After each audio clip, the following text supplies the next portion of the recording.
Welcome to SpeedGaming 3. Welcome to more Azure Dreams, because I know you guys were just watching Le Deme and Dreamy match, so welcome. A really, more really Azure good Dreams for the one. next 3 hours-ish. Racers will be off here soon. There we go. And yeah, I think my first ever file, I think I completed in roughly 40 to 50 climbs, maybe. Then again, I was really dumb and only was using just AI4 essentially the entire time. So that's probably why. No renaming from Shuzo's side. I don't know if that was a mistake or not. But Chef on the right is naming naming Queenie Poulet. So for his, I'm gonna guess probably his teacher. Yes, the coach. So do you want to explain the 5 items and the general theme of the tower? Okay, so this is a roguelike game, meaning, normally when you die, you lose items, etc. There's also, as Johnny said, we can leave the tower by the wing crystal or a little bit more complicated way through the Aleem. But when you're trying to come back in, you have a 5-item and or monster limited inventory, meaning you can only have those 5 items. If you try entering with more, the tower goes no. But the other thing is, on this first floor, it also gives you some items. So the first time you come in, you don't have anything, but the tower doesn't completely try to kill you immediately. Just after that. Just after that, yes. Once you hit floor 3, really. Or a really bad spawn on floor 2, or at any point in time, other than the Plumpa. The Plumpa probably you won't lose against here. You'll always get the same 5 items every time you start a run. Honestly, they're a lot better than they seem. They're a wood shield, a copper sword, a medicinal herb, a random colored egg that always contains a Plumpa that is roughly 80% heated, and a fireball that has 5 charges. Which is underrated when you're first playing the game, unless you get an idea. It's like, oh, it's a fireball, whatever. But for the first few floors, that can get you out of anything. And in fact, once you get up to the mid tier, or like the probably about 15 to 25 area, it can take care of some of those earth creatures that come back around because of the elemental triangle. Yeah, and there's 3 elements. There's thank you, Queenie, for talking at the wrong time there. Queenie is a little blue guy. I don't know how Seraph pronounces it, but I'm pretty sure we're probably going to mispronounce its name throughout the entire stream. I don't know that there is a correct way to pronounce it. Kuhn. Everyone in the community says something different. Yeah, Kuhn is, I think, the most appropriate and phonetically proper one according to the Japanese pronunciation. I say Queenie, Kune, all sorts of weird pronunciations of the community. Honestly, it's trash.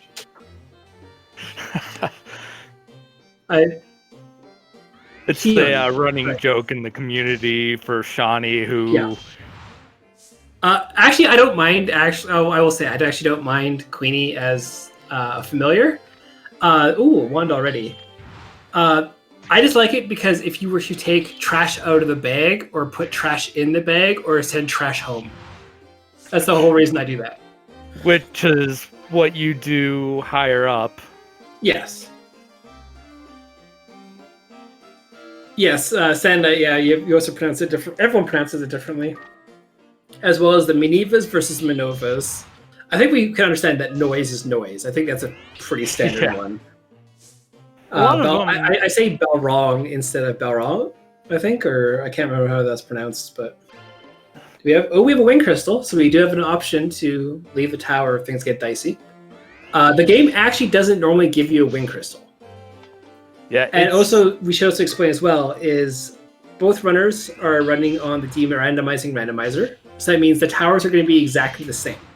And if they both leave the tower and come back in, that second entry will be the same for both of them. It'll be the same up through the 4th re-entry, the 5th entry overall. Which is still insane. Okay. Yeah, so because the way this game generates its RNG seeds, there's 3 different variants. One is like the step counter, one is frame data, and like a line of code that is constantly running, and there's like a second one after that. A Scarlet Wand on the spawn floor 3. Ooh. That's gonna be a lot of fun. So Yeah. basically, there's the way the damage works in this game is if you have a wand, mixture magic is powered up by, let's say, 1. If you have the corresponding wand of the mixture magic, thus fire like Queenie, you also get +1. So all of a sudden you're doing, wow, Mirror Shield. This is a good seed. Good job, Currybot. All right then. So Currybot all seed the opposite of Sand Knight seeds. Got it. Yeah, apparently. Sand Knight, you've been replaced with something that actually gives people good luck and a medicinal herb. All right. I mean, comparatively, it's not hard. No, but no, it really isn't. But since this is basically a fixed tower seed, the runners can't see each other's screens. They can't communicate. In the previous tournaments we've done, we've allowed you be able to watch your opponent's stream and stuff like that. And because it was so randomized, you could not know what, other than a floor data, what someone was on, basically. But now, a weak ball and a sleep ball. Same floor, much less the same items or anything like that. So having a completely different layout, it doesn't matter if you know what they're doing or what. The only thing that you might do is go, oh, they're at a higher floor than me, and cause you to rush. But yeah. Like, this is more the standard randomizer mentality of you have no idea. You have to just kind of go with what you think they're at and what you think you can do from there. Mm-hmm. And there's tons of resources available to the runners. I wonder if that's a trap room with that go up trap and bump trap. That might be, yeah. You don't tend to find too many traps beside each other like that unless there's a high frequency of trap. Ooh, synchronized troll kill. My only thought that it might not be is because he ran through the room, had the one, and then basically ran all the way back through the room and only hit that bump trap. Be a cheap trap room. True. Good, only 3. Shuzo taking some unnecessary hits. So the way the combat works in this game is it's a turn-based RPG. So when you move, your opponents move. If you stand still and have to take time to think about your next move, do so. It's not like in essence of a speedrun. Yes, you want to get to the higher floor quicker than your opponent. Because it won't cause the enemies to move. Yeah, and that's the thing is like if you need to take a time to plan out exact movement and whatever, and if we're aware of how enemy movement works, like you can juke the maneuvers or the manevers. That ball was a nice little. Yeah, I was gonna say that's a nice little technique that's kind of been going around and helping out a lot of people. Yeah, I still don't 100% understand exactly how to do it, but it does. I understand the concept, but actually doing it would be a different thing. And people that can do that while mid-run, that's another one of the like hundreds of things, considering all the variables in this game that you have to consider at any given moment. Okay, I think a glitch happened in the randomizer here. I'm not too sure though, but I think this is the same floor layout the second time round. Because floor 4 looks like very similar to layout of floor 3 because it has that bump trap in the long room. Might just be my imagination. It could be just ridiculously coincidental, but I know what you're seeing, and that's. I remember there was a glitch previously where every once in a while a floor would be repeated, which is why the randomizer runs are not allowed on the leaderboard because we don't know how things are kind of being affected compared to just playing the straight up vanilla game. But anyway, both runners are going up on their final floor of exploration because floors 6 to 39 are kind of dangerous. And you don't really want to deal with too much, but floor 5, you're going to see these maneuvers here. And I think blooms spawn as well, right? Or is that floor 6 onwards? I think it's floor 6. Or they're just little. Yeah. But they can. It's as far as I've seen, it's really rare. But yeah, 6 is where you start really having the water enemies, which is where you start really getting the idea maybe I shouldn't be here anymore. Yeah. I don't know if we saw if Chef picked up the wind crystal. I'm pretty sure it is in the inventory. What, diamond shield? I do believe he did. Yeah, well, that's nice. And a white sand. Yeah, this is so much better than a sand knight seed. Why even have a golf wand? Like, yeah, at this point, like either stream or scarlet. Yeah. We don't even know what that spell ball is yet either. Yeah, that's why I was like, before you use that white sand, I'd pick it up maybe, or Like, we're using it on the fireball? Fire, yeah. Okay, so that has 6 charges here. Yeah. More fireballs. 2 fireballs, diamond shield, scarlet wand, mirror shield, a golf wand if you really like that thing. Holy scroll! This is an amazing beginner seed. This is also the old meta dream. Yes. Yeah, because the new safe strat is obviously using a water queenie. It's not amazing. Like it eventually it will help you get through the tower, not as quickly as just powering through it with fire, or just avoiding monsters or using glitch entry. But a lot of the runners in this tournament honestly should be practicing on this seed. Like this is a darn good seed. Yeah, and a holy scroll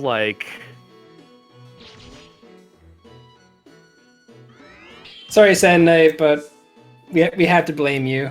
But we had to praise Currybot because this is a good seed. Sand Knight is rule number 1 of the community. Yeah, number 2 is blame me right after him. Yep.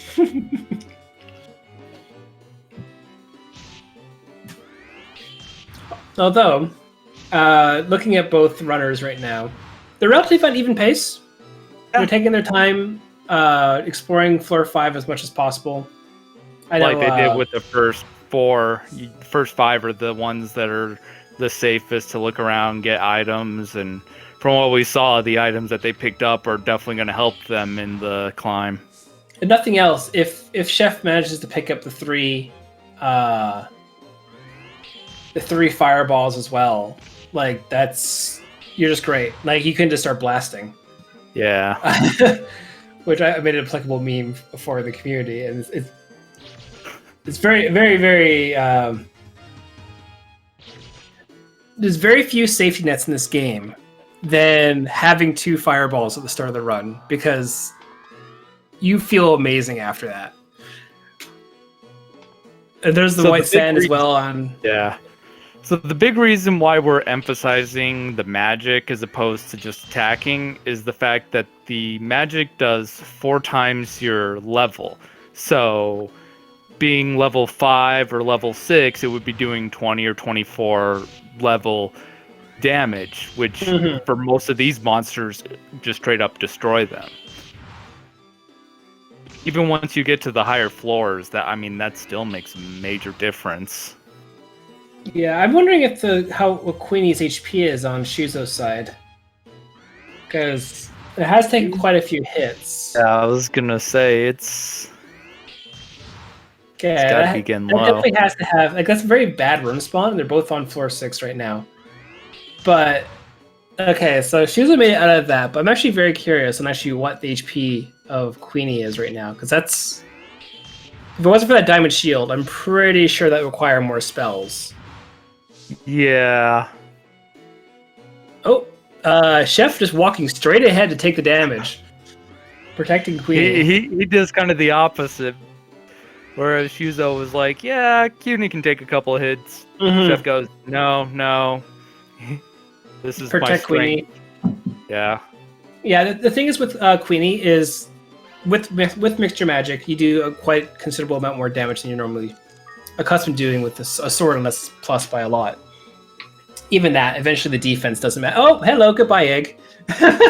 Oh, I wonder if Chef's gonna have the same thing happen, or if he's gonna be. I'm very curious as well. I think that's unfortunate. Yeah, I think at this level it wouldn't be really anything good, but it'd be another good egg bomb or some mana back later. Yeah. Honestly, I think feeding it enough, if nothing else, would be a good one because you still have Palumpa, obviously, for the water fusion if you get Yeah, to and floor that's 12. Don't equip the Scarlet. What are you doing? Yeah, the golf one's just no. You get two-shot it if you didn't equip the golf wand. Golf wand's bad. You should feel bad. Like, oh, there's a U-boat. I was wondering when we're gonna see one of them. So the fun Ooh, thing about U-boats is they will stay underground until they get a chance to attack you, which allows you to do U-boat dancing like that. Which is, if you're trying to move onto their square, they won't attack. They're gonna always wait until they can attack, like he just did, and then they'll stay up as long as they're within close enough range. This is not pretty. No, Chef, actually, the go-up trap not working. Yeah, he hit it, but it just didn't activate, which that's actually some good luck considering what the room was. Yes, actually, we should specify as well that both players, although the same traps are on the ground, the same items and whatever, the items will, like, if one item is cursed, an item won't be cursed on the other side. That doesn't change. Traps work on a step-by-step basis and your luck stat, which is something its own unique thing. And just because, like we saw on Chef's side, go-up trap did not work, if they were to take the exact same step route, I think the the luck RNG would be the same. But the second one turns left and one turns right, like we already see Chef already find the elevator, both going up at the exact same time, actually. Yeah, Chef would have. That would be a. You'd have to measure that one to see who would be ahead if they both die here. Yeah, I would honestly have to go with the individual streams, I think. Yeah. But it would be very darn close. A Holy Bell as well. And they're getting a lot of good both protection and offensive items too. Shuzo feeding the herbs while Chef is not. Yeah, that was actually something I was going to mention. I definitely like the idea of feeding the herbs, though it takes some time. It only gives back, I believe it was 3 MP. Yes, but the thing is, every mixture magic uses up a third of an MP, so that's essentially 9 free attacks that you're refilling. Too many medicinal herbs. Too much good stuff in your inventory. Oh no! Whatever will you do? Another ball, a sleep ball. Yeah, this is an extremely blessed seed. Yeah. Wow, I would love to go back and play through this one because this is like everything you need to feel good. Yeah, which makes me wonder because the tower's always out to get you. What's gonna end up coming up? Mm-hmm. We see Chef hitting. I don't think that the second fireball was necessary. It does have the Scarlet Wand and the height advantage. Yeah. But then again, you have 3 fireballs with you. Okay, now we know who's exactly in the lead now, because Chef did get to floor 9 first. So at least that's known. But floor 8, if they were to both die there, we would have. It would take some. Yeah, which it would take some. Like, even for the tower, it would take some pretty bad luck for them to die decently soon. Yes. Even like a monster den wouldn't do too much to him, I don't think. Oh, a monster den with the Holy Bell. No, yeah, with the Holy Bell, yes, but like, there's always bad luck that can happen. I actually, on one of my runs I did do, I did actually trigger a monster den outside of a room before, which doesn't do anything, but it does activate the music and makes you think everything's trying to kill you. So it's fun, but that's probably the best case scenario because. How did you activate it outside of the room? It's still the game, the way it purchases traps. Like, the game has a budget, and a monster den is always purchased, and it doesn't always be applied to every single floor. Ooh, there's a misinput there by Shuzo. But it happened to place the trap location inside of a hallway. So then I stepped on it, and it did the never seen animation, did the music, but there was no monsters that spawned. Because it wasn't in a room, Yeah. so it wouldn't register. Oh, we can put them here. That's kind of like that's kind of like the items occasionally spawning in the hallway too, which is just as weird and as rare. And always remember, the tower, like we say, the tower is out to kill you. Please keep in mind that you can't have traps beneath the elevators. It's not common, but so many runners will run towards the elevator in safety. Like again, we see Chef just barely getting up to 10 before Shuzo there. This is extremely close for both of them. This is a good match. Floor 10 at the 20-minute mark is great too. That's a really good pace.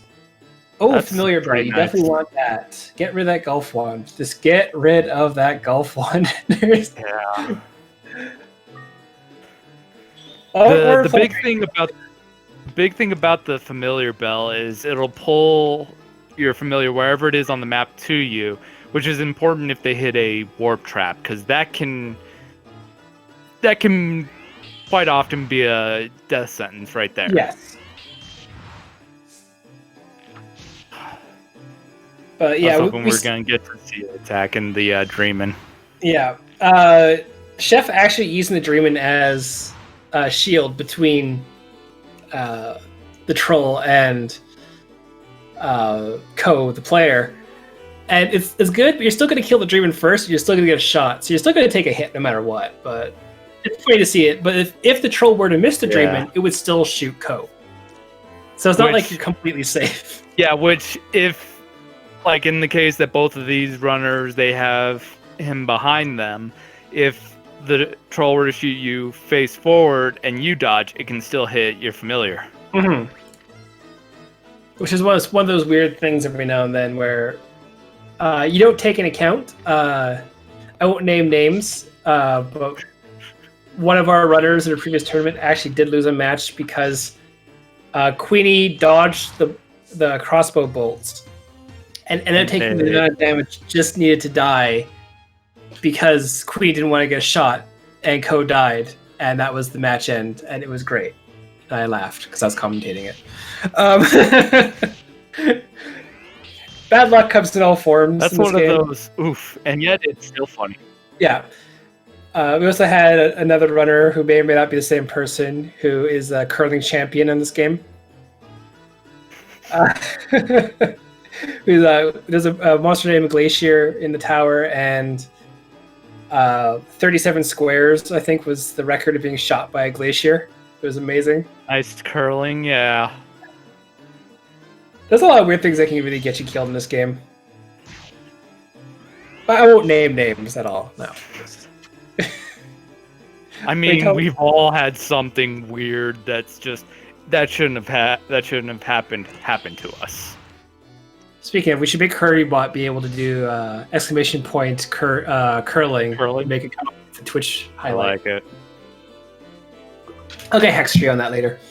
Anyway, it was a great clip. I loved it. I wonder who that is too, right, Sand Knight? So honestly, Chef just staying just slightly in front of Shuzo the entire time here now. It's not the largest lead, but it's still a lead. Go ahead. And I don't know why. I see he's getting some levels. A good place. Yeah, I was gonna say this is a good spot to kind of either get some levels, maybe look around a little bit. Like level 10 before Griffins are common. You're mostly dealing with the Dreamins, the volcanoes, and the trolls. They're not near as bad as what you've been encountering. Oh, and Shuzo's troll. Yeah, I was gonna say he's encountering one of the fun things where they can shoot through the corner wall, even though you can't attack them back through it. Mm-hmm. They're extremely annoying that way. Shuzo gonna take some extra time. Just gets hit again. Are you just gonna kill the troll? Walk down one? Nope, just gonna go up the elevator. Okay. Probably a better idea. Oh, you know what you're gonna spawn into? Like a troll's easy to kill, get some experience. Shuzo. Yeah, but he also would have likely gotten a little bit more damage too. Hmm. And there's no guarantee that he wouldn't have had another enemy come up while he was trying to heal back what he would have lost.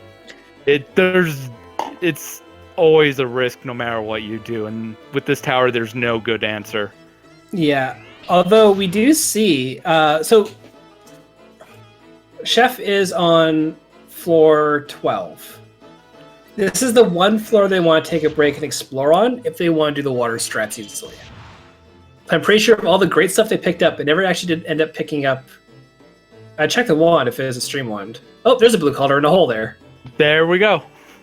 Yeah, the blue collar is the one you don't need to drop an item.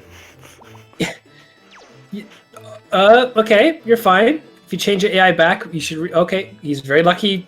Queenie walked towards that. him. Yeah, that's lucky. There was so much bad that could happen right there. Wait, no blue collar? I guess he's not going for the water strat. All right. The thing is, that also does help later as well. But I guess he was just looking for the elevator then. Oh, mirror shield, taking out the griffin there. But yeah, so to explain what the water strat is Queenie is normally fire, like you can see with mixture magic. If you change him to water in the middle part of the tower to the end, barring one set of floors, which are mostly wind, you could basically fight everything. And if you get a stream wand, you can easily AI one, which I'll go into more detail in a second. You can just rip apart things really easily. Between glaciers, dragons, the only thing you can't really fight, and if you have some fire spells or some holy scrolls and stuff or whatever, you can get through. Oh, hey, a lean fruit. That's nice. Yeah, Chef got one a little bit ago.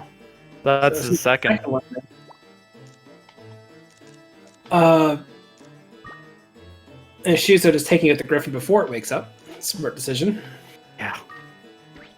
And we also see that Chef is actually alternating between the mirror shield and the.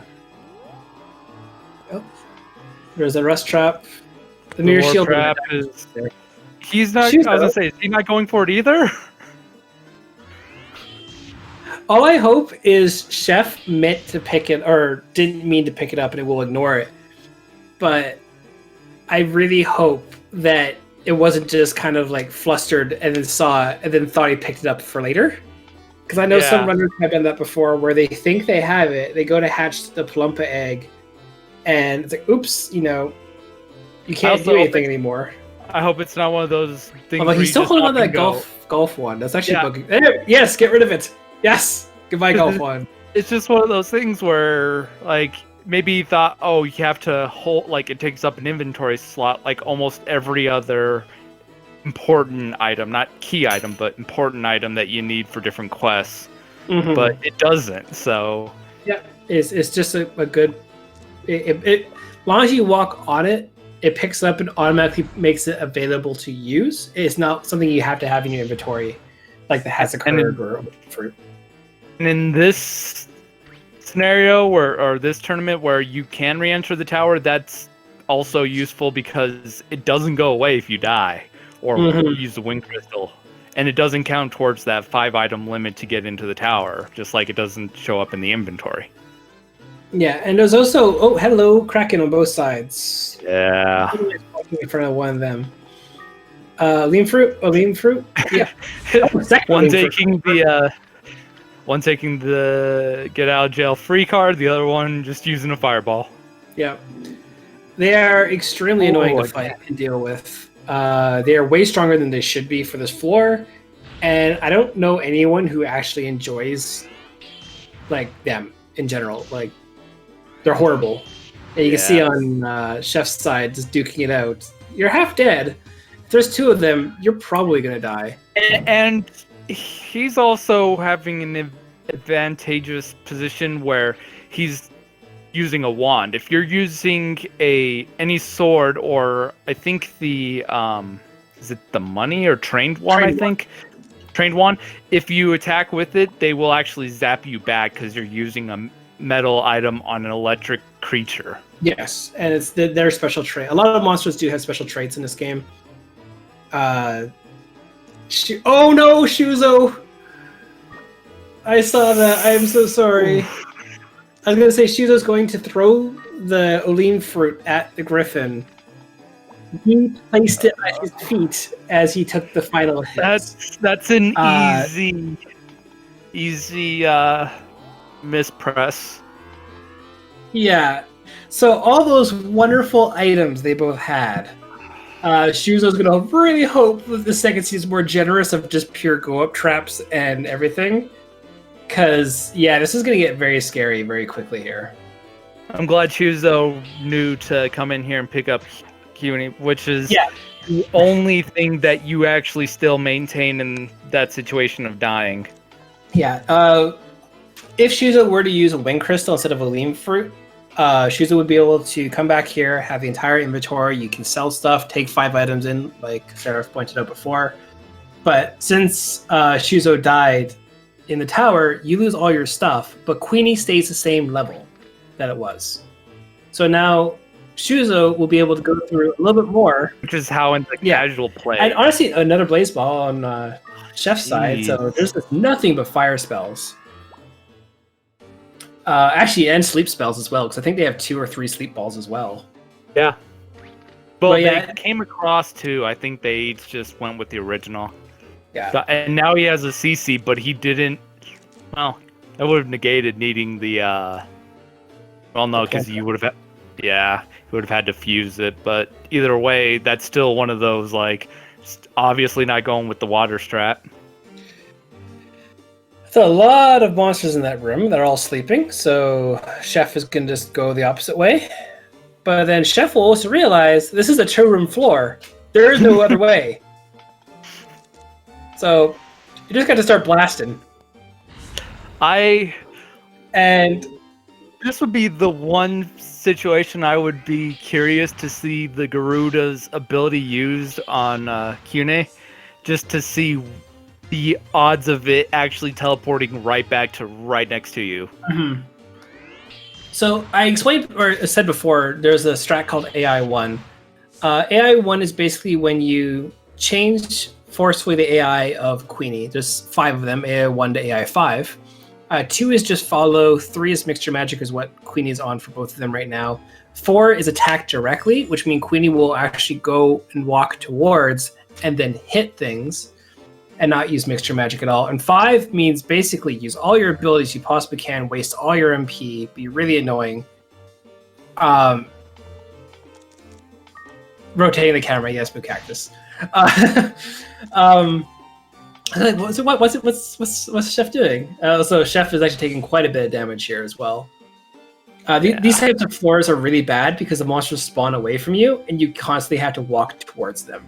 So you don't want a corridor like that. And okay, is that lucky. That's really good. So yeah, AI1 though is if you set your AI to 1 and have a monster approach you. So let's say this perfect position where Chef is right now. They can't attack at the door frame like the trolls did. They had to walk 1 down. Queenie would then get the preemptive attack first. And if you were behind Queenie, you can then pick up Queenie, put him diagonal behind you, and walk again. Or wait again and have the monster approach you. You get a second free attack. And you do 1 mixture magic. And you can basically kill pretty much most of the things in the game without taking damage, if you have a type advantage, which is why the Water Queenie is really strong later, because you can kill dragons maximums. And glaciers, again, golems are just scary, just have a fireball. But if you were to do that, it's slower. I will always say that, because I know it's not the best thing.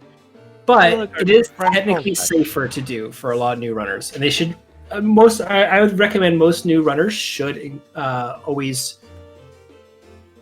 So I think Shuzo actually still has yet to find anything, and those are actually 2 normal seeds. You think so?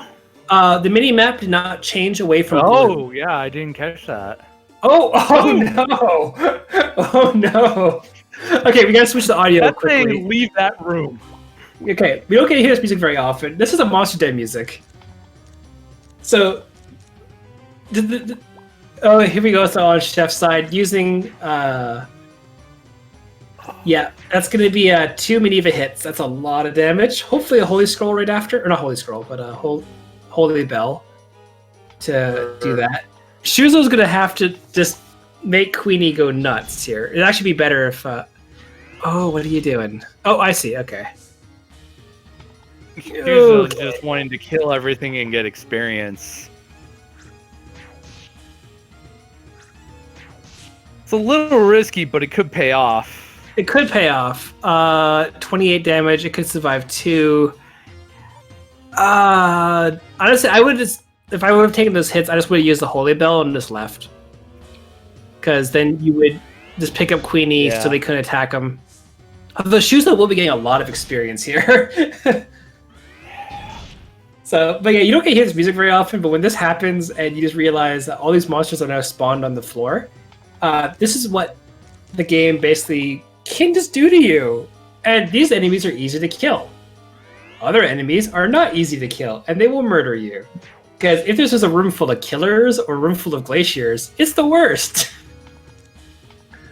And then we have Chef going on to floor 17, I think now. So there are no Balrongs this run.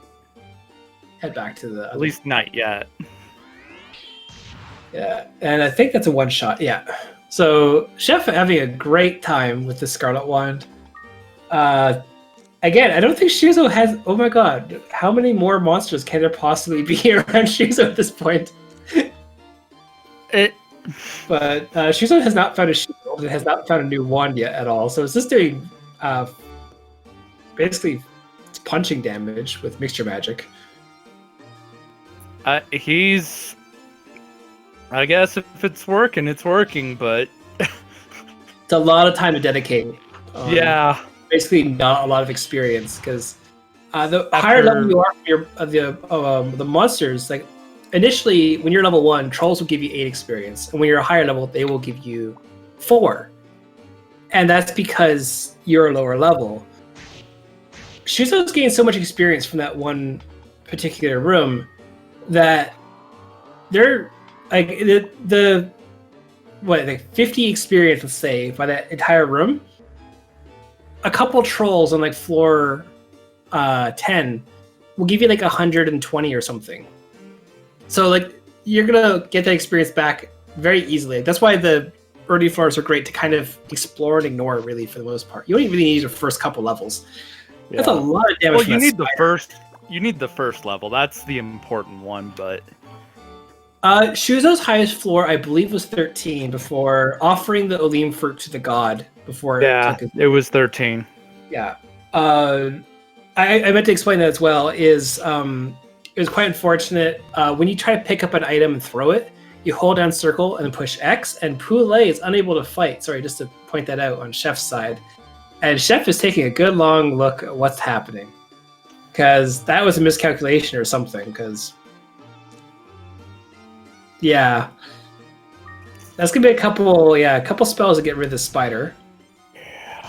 And that's a lot of damage. He doesn't die.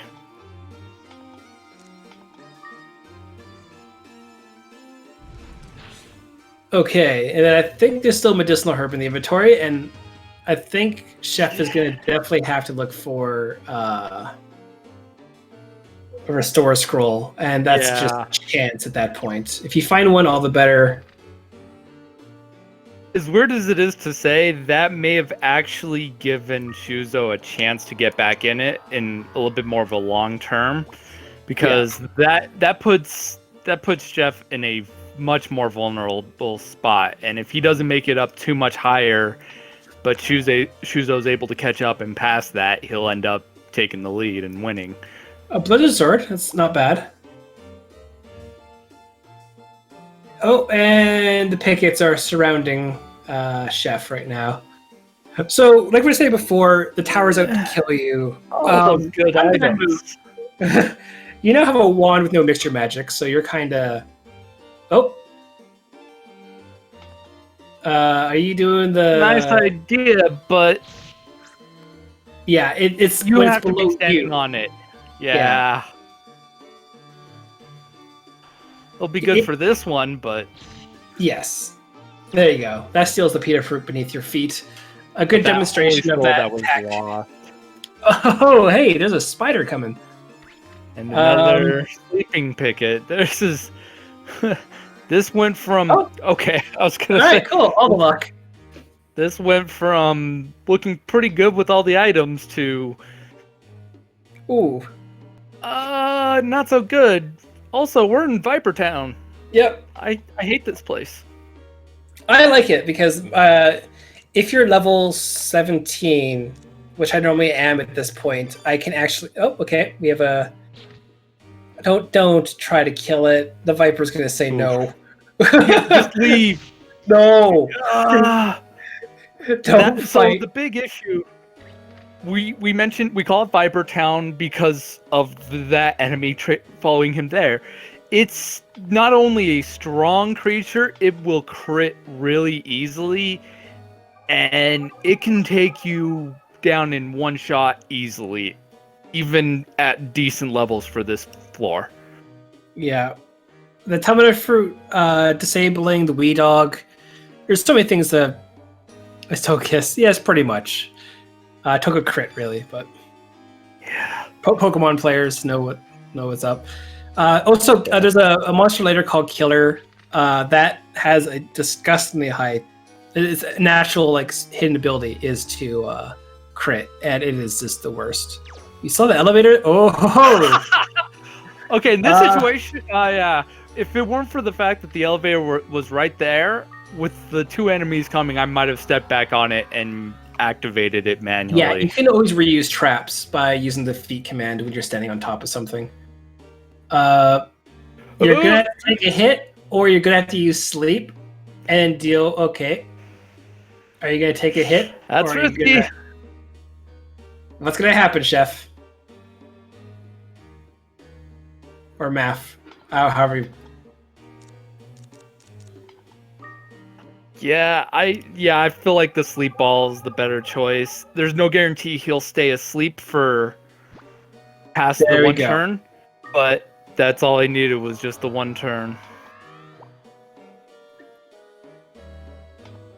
Yeah, no, yeah, 37 is... Oh, there's a scroll. That might be a restore scroll. Mm-hmm. Or it might be a holy one to replace the one he lost earlier. Yeah, Shuzo having a line of picket or live Benivas. Did he not check the scroll? He did. It's a malicious. Oh, okay. Sorry, I was watching. It could be a third one. Yeah. Ooh. Plumber rings here. Yes, floor 22 and 23 do have them. But... Depending on his luck, we may not even need to see it. Yeah. Well, Chef, if they were eagle-eyed, they would see that. I think they. Oh no, they're not going the wrong way. Yeah. The turn-in of the floors always go in a big C, going towards you from top left to where you spawn on there. Mahal Seed's a great find. Those are a great get out of jail free cards. The elevator should be to the room to the right. There you go. Yeah. From Natural North. Hi. Yeah, there it is. And then there's also an unfriendly unicorn, which you don't want to mess with. They're actually stronger than they look. Yeah, they're not fun. On the bright side, that should be fine since they're wind and most of his magic is fire. Yeah. You're gonna get hit. You're gonna get hit. Yeah. That was we did see nice the attack drop there too, actually. Yeah. He skipped on the text box just there, but it technically did lower Ko's attack there. So next time you see the pause screen open up, if you see the red beside Ko's attack stat, you need a Hazard Herb or you need to have gone home for that to recover, I believe. Oh, I thought the water crystal might do it. Water crystal restores your monster stuff. I don't know if it heals Ko's. Okay. Fair enough. And you're going to turn around to sleep? You don't want to mess with the zoos. That's probably one of the worst creatures to screw around with because they can paralyze you.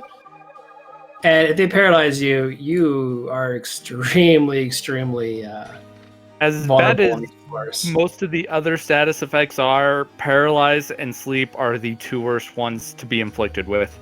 Shuzo is a frog. That's only slightly better. Yep. And we see here it's another kind of 2-room floor. But the issue with that is if you went towards the Maneva, he wouldn't even be able to tell CUNY to be careful or anything like that because he can't command him.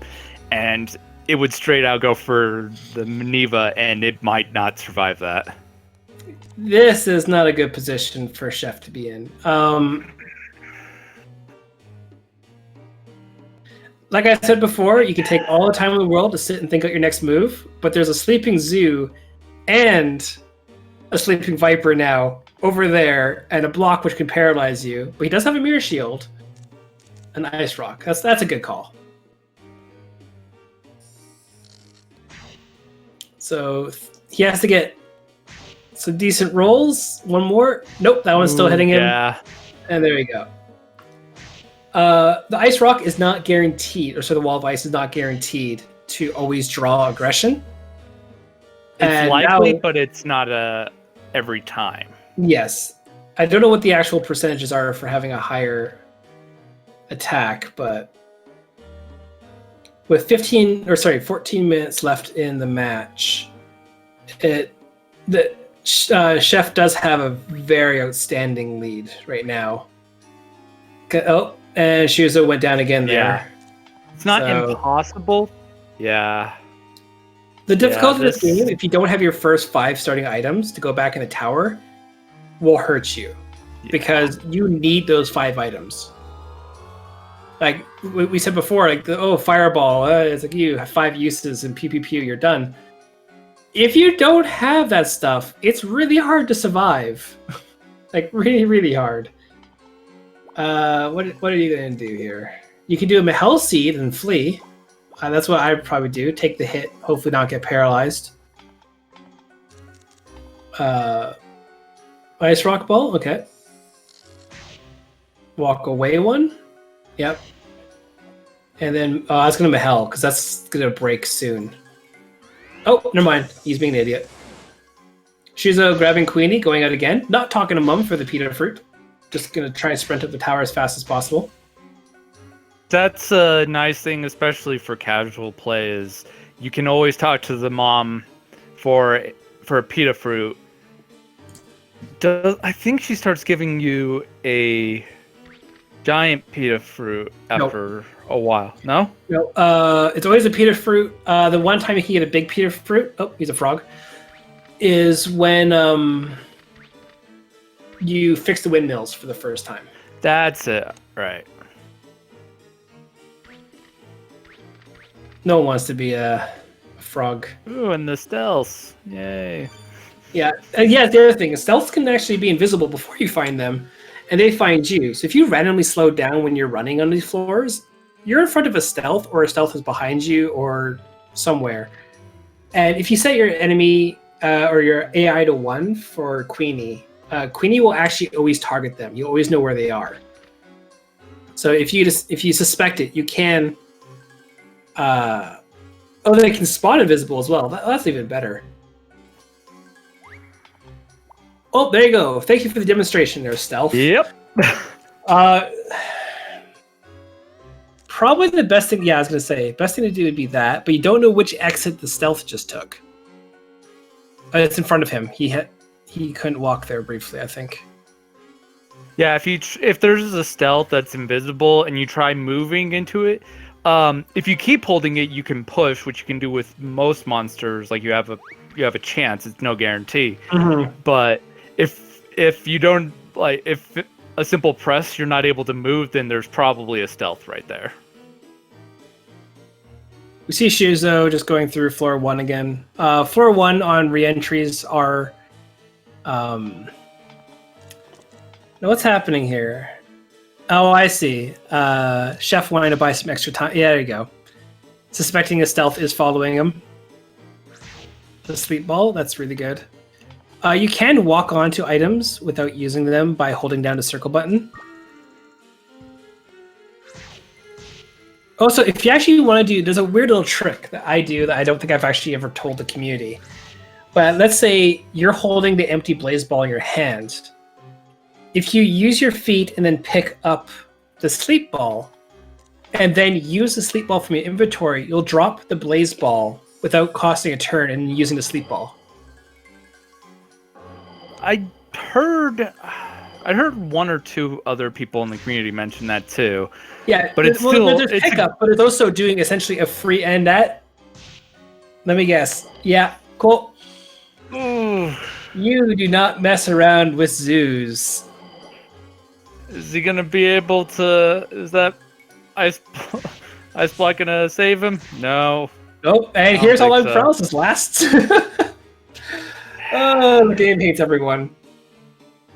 Zoos are the worst. They really are. Well, yeah, GG on 25. Yeah, that was a darn good climb in 50 minutes.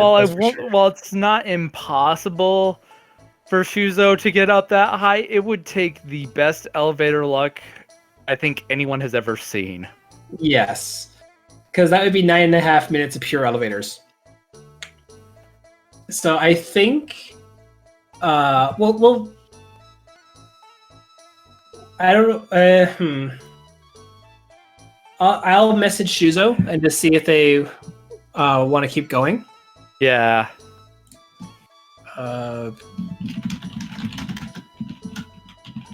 For the final 10. So I think Chef is staying in bed because he knows that he can't beat minutes. What he had.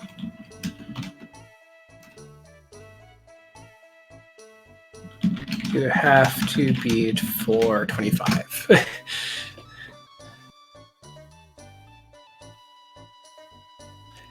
So yeah, if Shuzo wants to continue playing, we can always run out the clock. If not, we can move on to game 2. It's up to the viewers. I'm not going to let Chef know that. Well, I guess it doesn't matter, but like if Shuzo has been keeping his eyes on the spoiler Discord that we have, he probably has an idea that something happened with Chef, but yeah, you never know what. But if nothing else, we'll wait for the final hour and then we'll move on to game 2. If not, we'll just start early. But it doesn't matter. It's always great to see. Actually, we can change the audio. Thinking of that. Instead of just the town music, we can actually have some combat music of non 15,000 monster dens. Yay. So the first scene was great until you die. Then after that, it gets very punishing. So, but for what was it, like 3 fireballs, a blaze ball, holy scroll, holy bell, scarlet wand, mirror shield, diamond shields, like 2 sleep balls. Like all of them are really, really good on that one. I don't think she's seeing my message, so we'll just wait.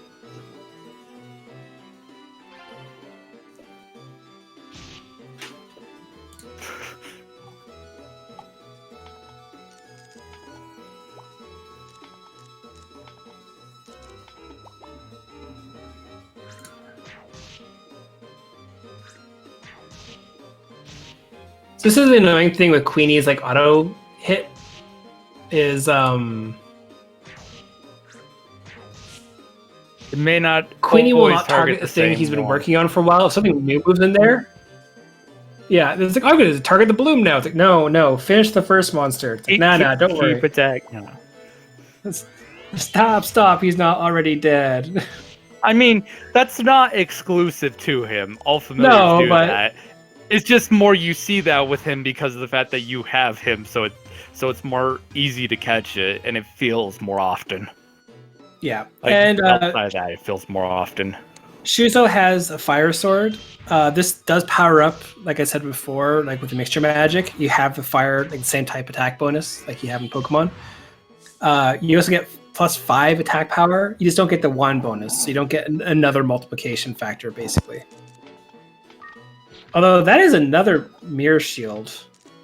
So that's 2 mirror shields, at least in this run, and I think in 3 tower entries. Yeah. They're not common, so it's really nice to see how many there are. I mean, they also got a diamond shield, so... Yeah. It kind of just all around been getting insanely good luck with items.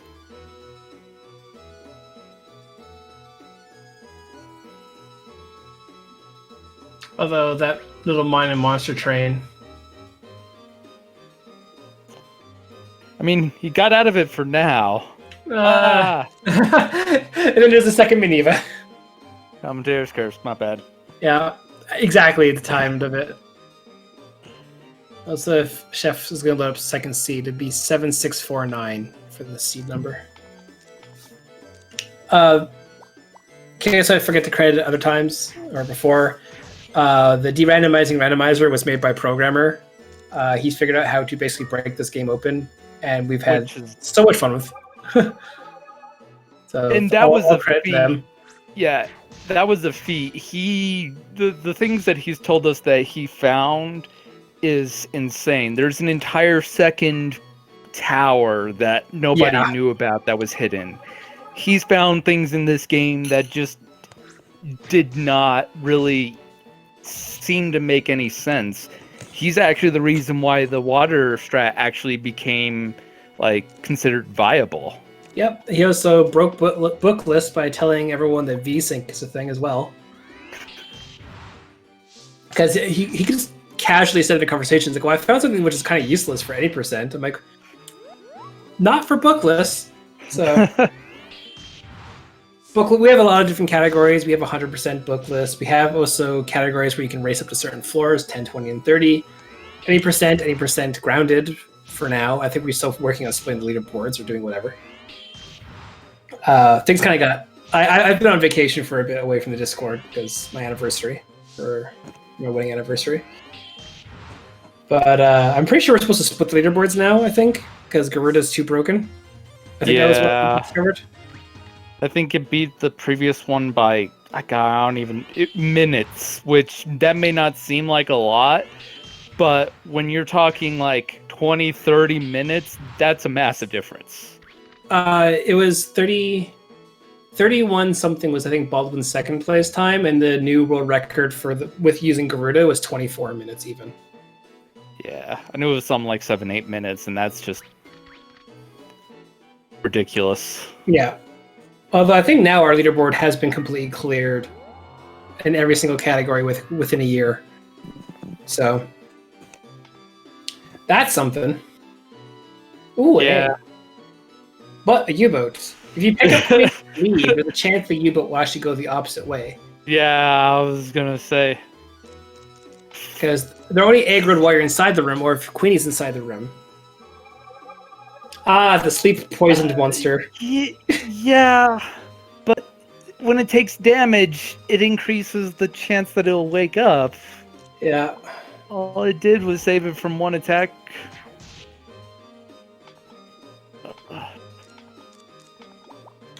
Yeah, one thing to kind of go back to the point of book lists. The reason we have a book list and any percent is that there's far more to this game than just the tower. That's what that's the easiest thing to speedrun. But there's also an entire dating sim / semi-town building there's also a casino, a racetrack that you can race and or gamble at. There's a little arcade that you can do some mini games, and so you can build up all this stuff. You can go through all these kind of mini quests, which is what I was referring to with the important items earlier. And then you're trying to get all this stuff together in addition to climbing the tower. But the book lists, there's a book that the little sister has that keeps track of all the monsters that you've encountered, which you've either attacked or been attacked by, or in the case of the Tumna fruit, turned another monster into, or had your familiar turned into a frog. Yes. And then there's also a few from those mini games. But the idea is that some of them you have to get in an egg, and then they'll evolve.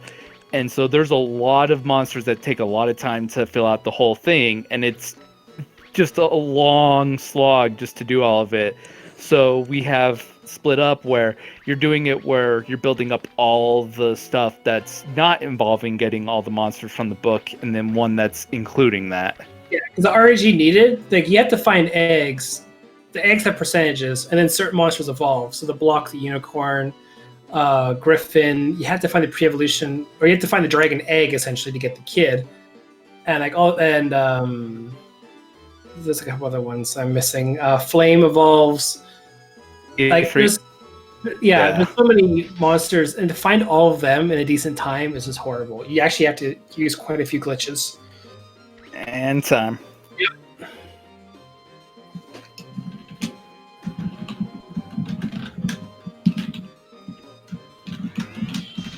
Shuzo had some bad luck after that.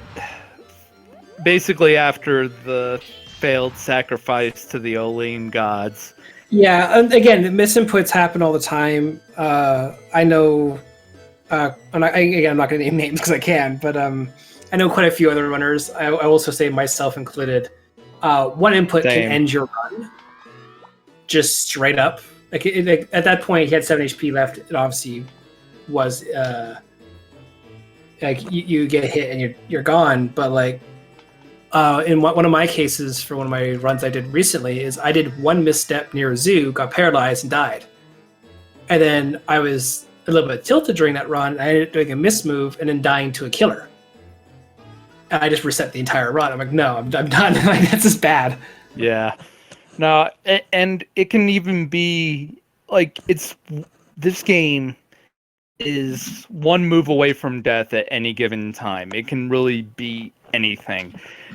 We saw the monster den with Shuzo. If you get that on a higher level and you're dead.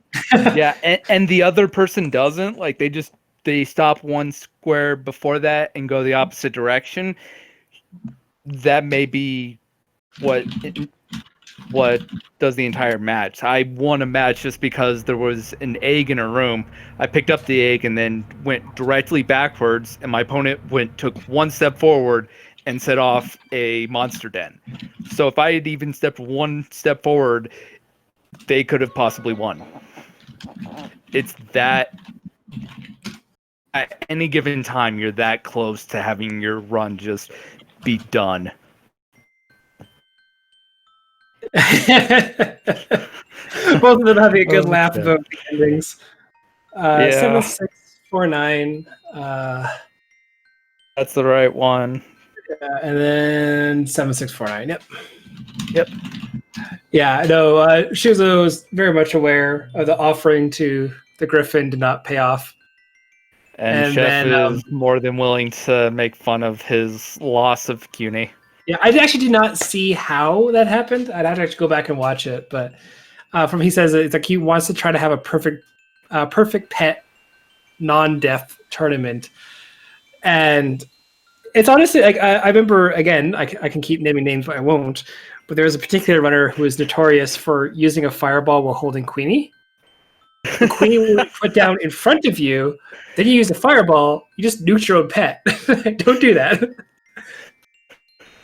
I mean, there's more than a few people in the community who pretty much run through the tower more often without a familiar than with one. Yeah. The glitch entry and stuff like that is honestly the goofiest I just ones. mean Poulet, the one that Chef was, that he named his CUNY after last run. He's pretty known for, he'll go up about like 6-7 floors, lose his CUNY, and then go up another 30 floors without anything, and it's insane. Yeah. Okay, so they're both ready. I can do this now. We have a command. So both of them ready? Cool. Hey, good job, Currybot. Maybe what happens if you actually type !curry during countdown. What would happen to Currybot? So the runners are going to be off now. I am so happy I don't have to keep typing 10, 9, 8 all the way down to presumably go. We have a little bot in our Discord. If anyone wants to join. Let's do Azure here. You can also, if you're watching this on YouTube, you can find our link easily on the speedrunning.com page of Azure Dreams. But if you want to join, you don't have to be a speedrunner to join. If you're a fan of the game or you want to talk about things, or if you want to learn how to play the game better, please feel free to join. And we have plenty of resources for both the Game Boy version, which they got a de-randomizer, and a few people are trying to get some races together. Yep. Some people even have some info for the sequel. Yeah. Oh wait, I should also mark that Chef one. got- Yeah, you should give That him would the be, Olim. Give him the Olim that Shuzo attempted to sacrifice. Again, misinputs like that happen all the time. You can't. Yeah. I always try to instill in the community that if you have a run lost, just laugh it off and how stupid you died and just move on. Like there's no point like, the amount of RNG in this game. There's no point carrying. Oh, I did bad in the previous run. Does not mean you can't learn and do better in the next run. Also, it does also mean your next run also might be far worse with RNG. We don't know. And I mean, this is what I always say. It's as much as we're doing a race against each other. In all honesty, it's us versus the tower. Yeah. They're doing it separately, but it's just them versus the tower because the tower always wants us dead. That's the main thing about it. So you're just trying to survive. And the tower is good at finding ways to make you not survive. Yes, and it's really, really, really annoying that I'm gonna see if we can sync up the clocks here. 1 sec here.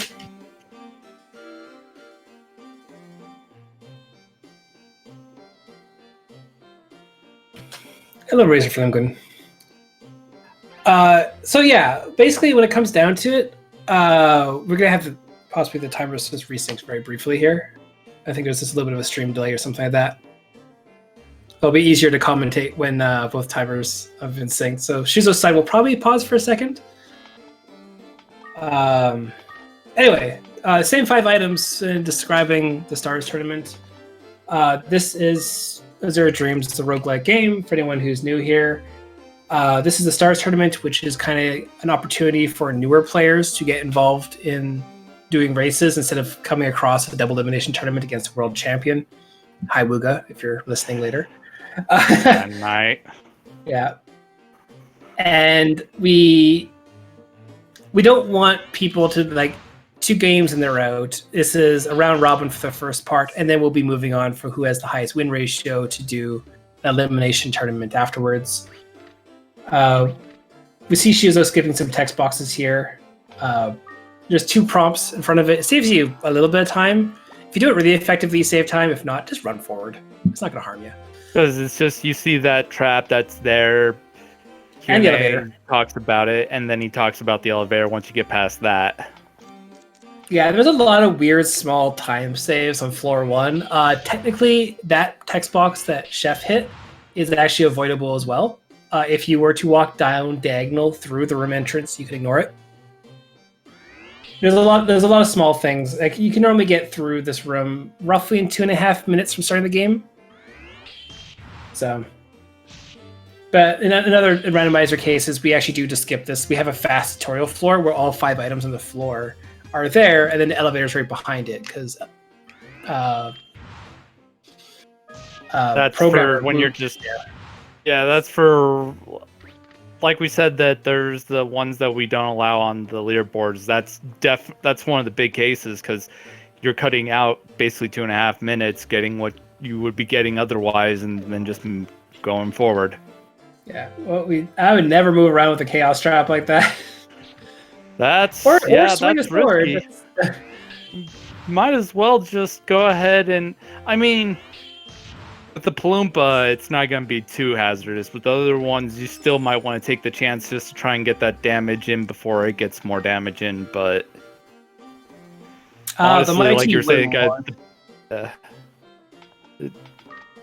Yeah, the thing is, if there's one trap, bank on there being another trap, and if you're running around randomly, you might hit that other trap. You might get hit by a warp trap. Queenie might be hit by a warp trap if he's not right behind you. I can see the wooden wand from Which Chef Paul. That's also one thing we didn't really discuss is that a lot of us put Cune behind us. He's not originally. You actually have to go set that up because he's normally diagonal behind you. Yeah. But if he's diagonal, that means that if there's a trap right to your left that you don't hit, but he goes over it, he'll hit it. Yes. So having him go right behind you means that he won't hit any traps that you won't have already either hit or missed. Why he didn't equip the wooden wand? Because if it's cursed, it locks your luck stat to a very low level. And wooden wand is not enough of a difference between the copper sword and the copper sword. Yeah, like it's good for later because the mixture magic does get powered up with it. But honestly, at the early floors, you might as well just use a copper sword until you absolutely need to equip a wand. Exactly what you said. Commentator's curse. Yes. was that a cursed wooden wand? Yep. Yep. So the luck stat, though, like we touched on briefly, I don't exactly know how it works. But the thing is, it also bases like if traps work. Thank you for demonstrating that exactly at the time, Shuzo. Thank you for being commentator's punching bag at this point. You're just cursing Shuzo back left and right. Next incoming monster den? No, okay. We tried. Anyway, no. Good luck, Shuzo. I'm not rooting against you. I don't have money against you. Anyway, but the thing is with luck stat, your dodging is affected, your frequency of traps being hit, and the problem is your wand has 1 attack power. If you take away that 1 attack power, the damage calculation changes drastically in your mixture magic. So all of a sudden you're attacking with 1 less factor in the damage formula. So he can't right now one-shot the trolls despite being level 3 of the wand. Okay, that was a damage roll. Darn you commentator's curse. But until... I'm pretty sure Shuzo already did use a decurse scroll, I think, because I didn't see a skull on the pause screen. But either used it... Well, because it can't be -1 naturally. So no, yeah, he had to. No, it's still there. It just didn't show on the title screen. It's still cursed. So it's one of those things where now you're stuck with basically, again, that's why you don't equip Gulf wands and other things like that, because there's a lot of fire monsters that you can't really do good damage against. Stream Wand at least gives you some benefit, and that's not what you want to see. Hopefully, Queenie should be able to. He should actually go up and actually attack it as a frog as well, just to do the extra damage in case it needed it. When Queenie is... Yeah. When you have... when you're a frog status or paralyzed, Queenie will naturally defend you, even if he cannot. The Fire Sword is powerful. I touched on that earlier, but I can explain it again for anyone who doesn't know. You still get the same type of attack bonus of having the fire magic with the fire sword. So you still get that boost. And then you have 5 extra attack, but you don't get the wand boost, which is a bigger factor overall. Or another factor, I should say, because it's 1 + 1, and then that equals 2 factors the times the damage calculation formula. Somewhere in our Discord, we actually do have the damage calculations and all this other stuff, and I'm pretty sure one of our runners actually made a damage calculator for the game as well. So you can actually calculate. I know that at the least he's been trying, yeah. Yeah. So I think it's actually the voice chat here. Yeah, I think it was Chai, actually. Yeah, so it's the base damage is unit damage, which is 2 times unit attack plus damage roll. Base damage is unit damage plus weapon damage times by 2, and then in parentheses, unit damage plus 1 damage times by 2 times by spell multipliers times by spell level, divide by spell level plus 1. So just to get into the nitty gritty of it, is the wooden wand plus flame spell flame sword spell does basically 0 for the factor. Win 1 plus Flame Sword spell against a water monster is -2 because you're doing really bad against it. And Win 1 with Flame spell against a wind monster is 1. But if you have the Scarlet Wand, you get basically +2. So all of a sudden you have a ton of extra damage being calculated, which is why all of a sudden you start hitting like a truck. That was the great maneuver juke by Shuzo in his last room. Oh, sorry, I missed that one. Attack. He picked up Q&A and walked out like right as the Manova was 2 spots away, like he was just far enough away and he'd attacked Q&A. But the moving around left him 2 spots away, so the Manova just straight out turned around and walked away. Yeah, so the small things like that will save you in the long run. The other thing you can do as well, which a lot of runners don't do, it's a little bit dangerous. I'll say that straight up. So anyone who wants to replicate it, don't blame me if a run dies. When it dies. But you can command Queenie to move to the corner of the room and make him lure monsters. And you can then beg Queenie to get the monsters like 6 or 7 spaces away from you, beg them, be outside the room, and hopefully they de-aggro. That's a lot of damage Shuzo's taking from that. Yeah, he's... I don't know if he's just 4-6 making bad calculations of where to step, but yeah. He's staying a nice floor ahead of Chef, even with that cursed wand on. Yeah, the wand damage is still going to be doing enough damage, but again, now Shuzo doesn't want to stay on these floors anymore because the amount of water creatures here. If you had a wing Queenie, you'd be fine, but no one wants that. Want to win Kyun ever. No. The thing is, like we explained before, there is the triangle of elements. Water is extremely, extremely biased to be able to deal with fire and deal with water. Wind creatures tend to be status orientated, so you can lower the levels or paralyze or do whatever. And then fire is obviously casting spells, breathing fire, doing damage. So fire, good. Water, good to also deal with the fire things. Wind doesn't really get time to shine except for like Viper Town area in the tower and this part. So if you have a water Queenie, there's a lot of fire and a lot of water creatures to deal with. Or sorry, a lot of wind creatures to deal with, and very few water ones that actually are big threats. So it's not worth it to have the wind.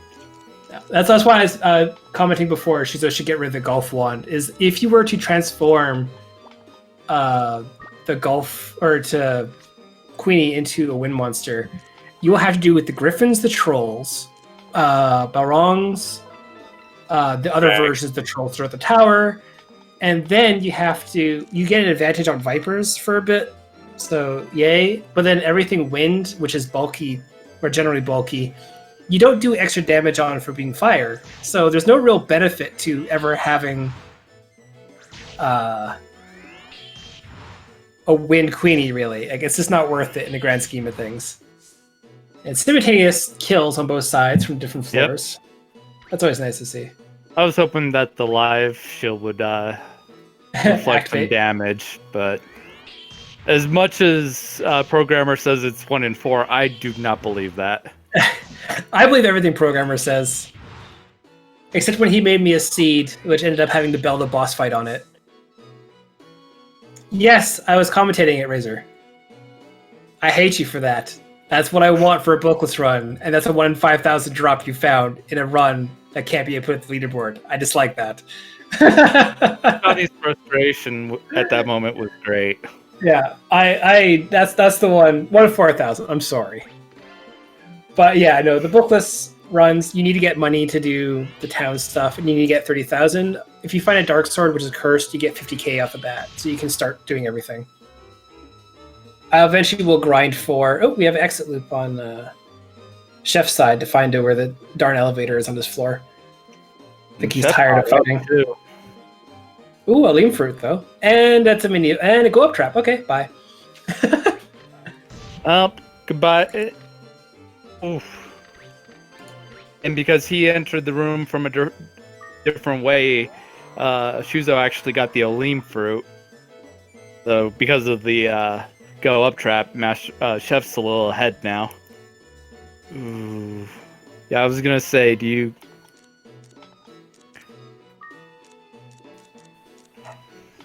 Oh no, my dog's barking. I might have to run off and grab him soon. I heard a bump on the neighbor's wall or something because they have a kid, and I just enough to get him. Yeah, he's barking. I'll be right back. So. Right. I mean, I was a little surprised that Shuzo didn't pick up that sword, or at least check it out. But with him not having a way to take off the wooden wand right now, it wouldn't be useful. No, I don't think so. It looks like he still has the life shield. I think that was probably a different shield that he had.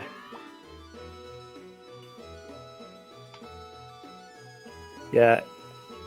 And if it weren't for the fact that the live shield has a certain look, I wouldn't quite be able to tell because he was doing a lot of menuing up there where the Hazak herb was.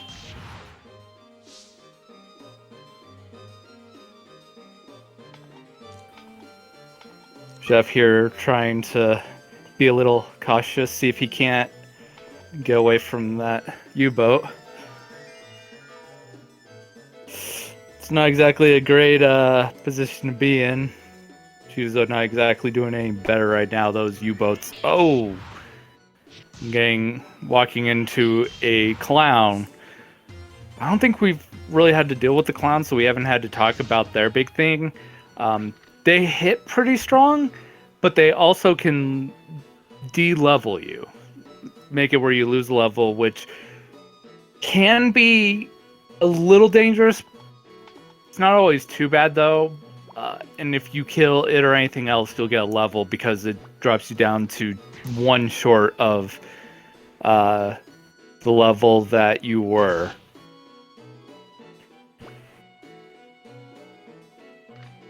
Shuzo's still taking a lot of damage. He's playing it pretty, I don't know about aggressively, but he's definitely. Oof. Oh wow, what's happening to Shuzo? Yeah, Shuzo's been he walked around in a circle and yeah, he got some. Oh, thanks, Obi. But yeah, like Razor's saying, and it can do it more than once. So if it does it multiple times, you'll lose multiple levels. Yeah, you'll straight out lose that level. But then again, it would be when you kill something, it would take you to the next one above that. So if Shuzo were to go diagonal, theoretically maneuver juke. Yeah, he could theoretically maneuver juke. There we go. And we have these are horrible floors apparently. Yeah, they have not been kind. Also, just for the record, my dog is 17 inches tall. That bark does not match that dog. It sounds way bigger than it actually is. It's a tiny little dog. Actually, let's do some incentives. If people want to see my beautiful dog, we have Azure Pets thing. Join our Discord. I will post a picture. And you can see an entire channel dedicated to cute pups or kittens. And cats. And one platypus. Yay, platypi. Yeah. So there's incentive of seeing my cute doggy. Yeah, that third binding ball that can be really big. Yes, Definitely a lifesaver. Paralysis is one of the best and worst status effects. Like it is extremely annoying that like if you use it, it wears off right after, and you're like, cool, and I have one less turn and more monsters are approaching me. Or it can last for like 50. Like it doesn't matter. Just you yourself can be put to sleep for 52 turns, as someone found out. Mm-hmm. Yep, that was Sen. I'm just gonna straight up name him on that one. He used a repel ball after using a holy bell and then he forgot he used a repel ball, cast a sleep ball on the monster, put himself to sleep, and he lasted. That's why we know it's 52 turns. So we're able to count the monsters running back and forth outside the thing. And Shuzo just having the worst luck with these U-boats. Yeah, and stuff. he's also been just been taking a ton of hits. I don't see how he's gonna be able to last much longer. Honestly, I would have gone towards and used that. Oh dear. Yeah. Okay. If he goes up on the step, he might be able. No, if he has, this is the time to use a wind crystal.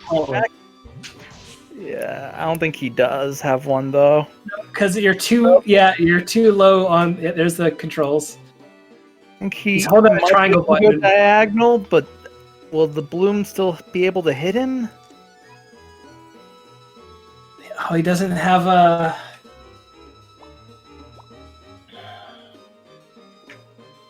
I would Olean the bloom, then try going up the stairs. No, I don't think so. No, because then the U-boat will hit you. It'd probably better be using a medicinal herb. You also might be trying to figure out how to turn the camera out. If you were to... Yeah. I would have used a medicinal herb and then jumped up there. Okay, he's trying his best to get rid of everything.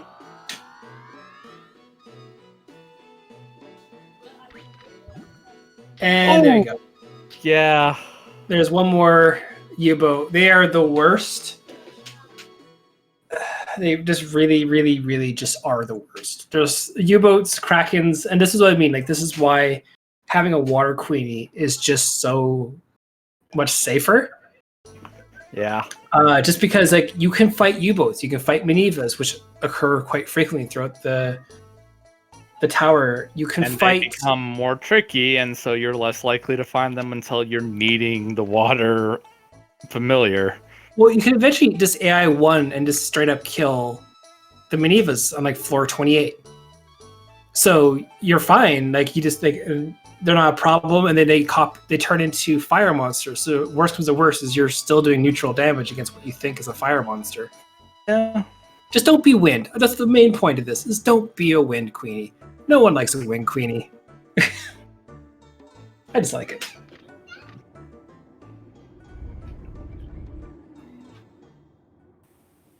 Stealths are not maybe Shuzo going in a second time will be good. Because unlike blooms and glaciers and all the other horrible water creatures, barring a U-boat, most of them actually can. Oh, hopefully he can adjust that camera. That's a little bit too close. A lot of runners don't know how to. Okay, nope. Hold down triangle. You have to hold one of the shoulder. Yeah. I'm actually going to send him a message just so so that he knows, so that way he's not stuck in this. Triangle and push the shoulder buttons. Another thing we didn't bring up last time, even though Shuzo did come into the tower multiple times, the very first time you walk into the tower, it's the exact same every time. Then afterwards, there's only a few layouts that it can be. It's one of the only times that you'll see the same layouts, pretty much. Yeah, and this is so the problem is, okay, we should explain what's going on with Shuzo over here. The game can be played at a disgustingly close range for some reason. I don't quite understand it, but whatever. But a life wand. That's really good.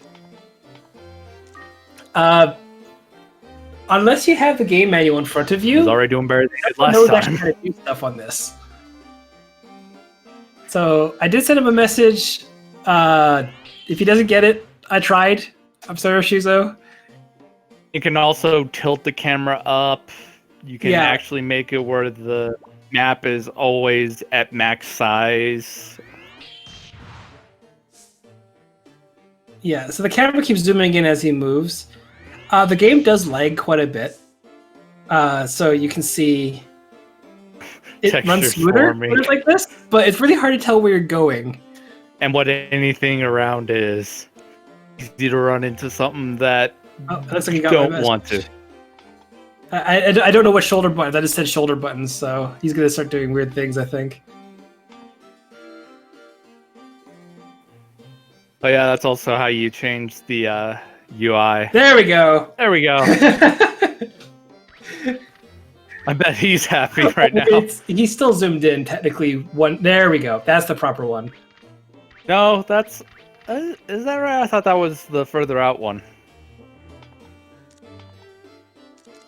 Either way, it's still better than being in close. Yeah, okay. He went from having a cursed wooden wand and a life shield to a diamond shield and a life wand. This is... And there's the decurse scroll that could have helped him, but... Yeah. It's one of those things where it's like, this run, this could be one of those situations where dying... If he had died earlier, it could have helped him. Oh, yeah. And the other thing, the pre-generated floor 2, it is... After the first time you come in here, it is always this same layout. You will run either into Gosh right there, who you can fight or just... or just basically tell him no and walk away. Or you'll run into his sister, who's one of the multiple girls that you can date as part of the dating sim. That's also where the entrance to the second tower that programmer found is. Yes, there's the normal tower is on the right, so the secret tower is on the left. And all you have to do is get an item in your game. But it's an item that doesn't show up in the game without, like... You have to hack it in, basically. Yeah. But apparently it is actually still in the game. And initially we always thought, like, oh, some of the game reviewers from ye olde times were, like, really dumb. Like, they said the tower had 99 floors in it. Like, what the hell? They apparently, there might be a build of this game that the reviewers got sent that actually had the second tower unlocked. Because all the reviewers in, like, the magazines have quoted saying there's over 90 floors. Really, so it's one of those things where you're going to grab neither? What? What are you staring at the... Oh, that blue collar didn't deserve that. Or the lean fruit. Yeah, I was going to say, didn't even grab the lean fruit.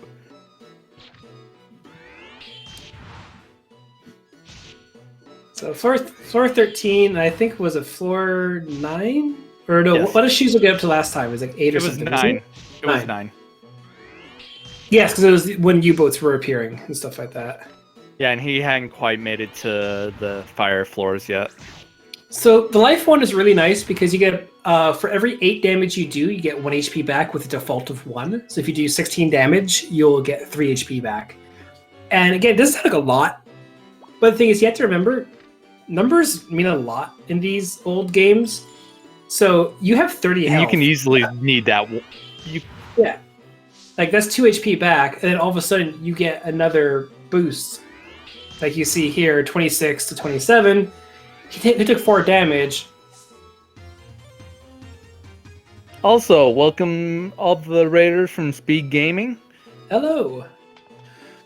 Welcome to Azure Dream Stars tournament match between Shuzo and Maafterchef. I can't pronounce his username for the life of me.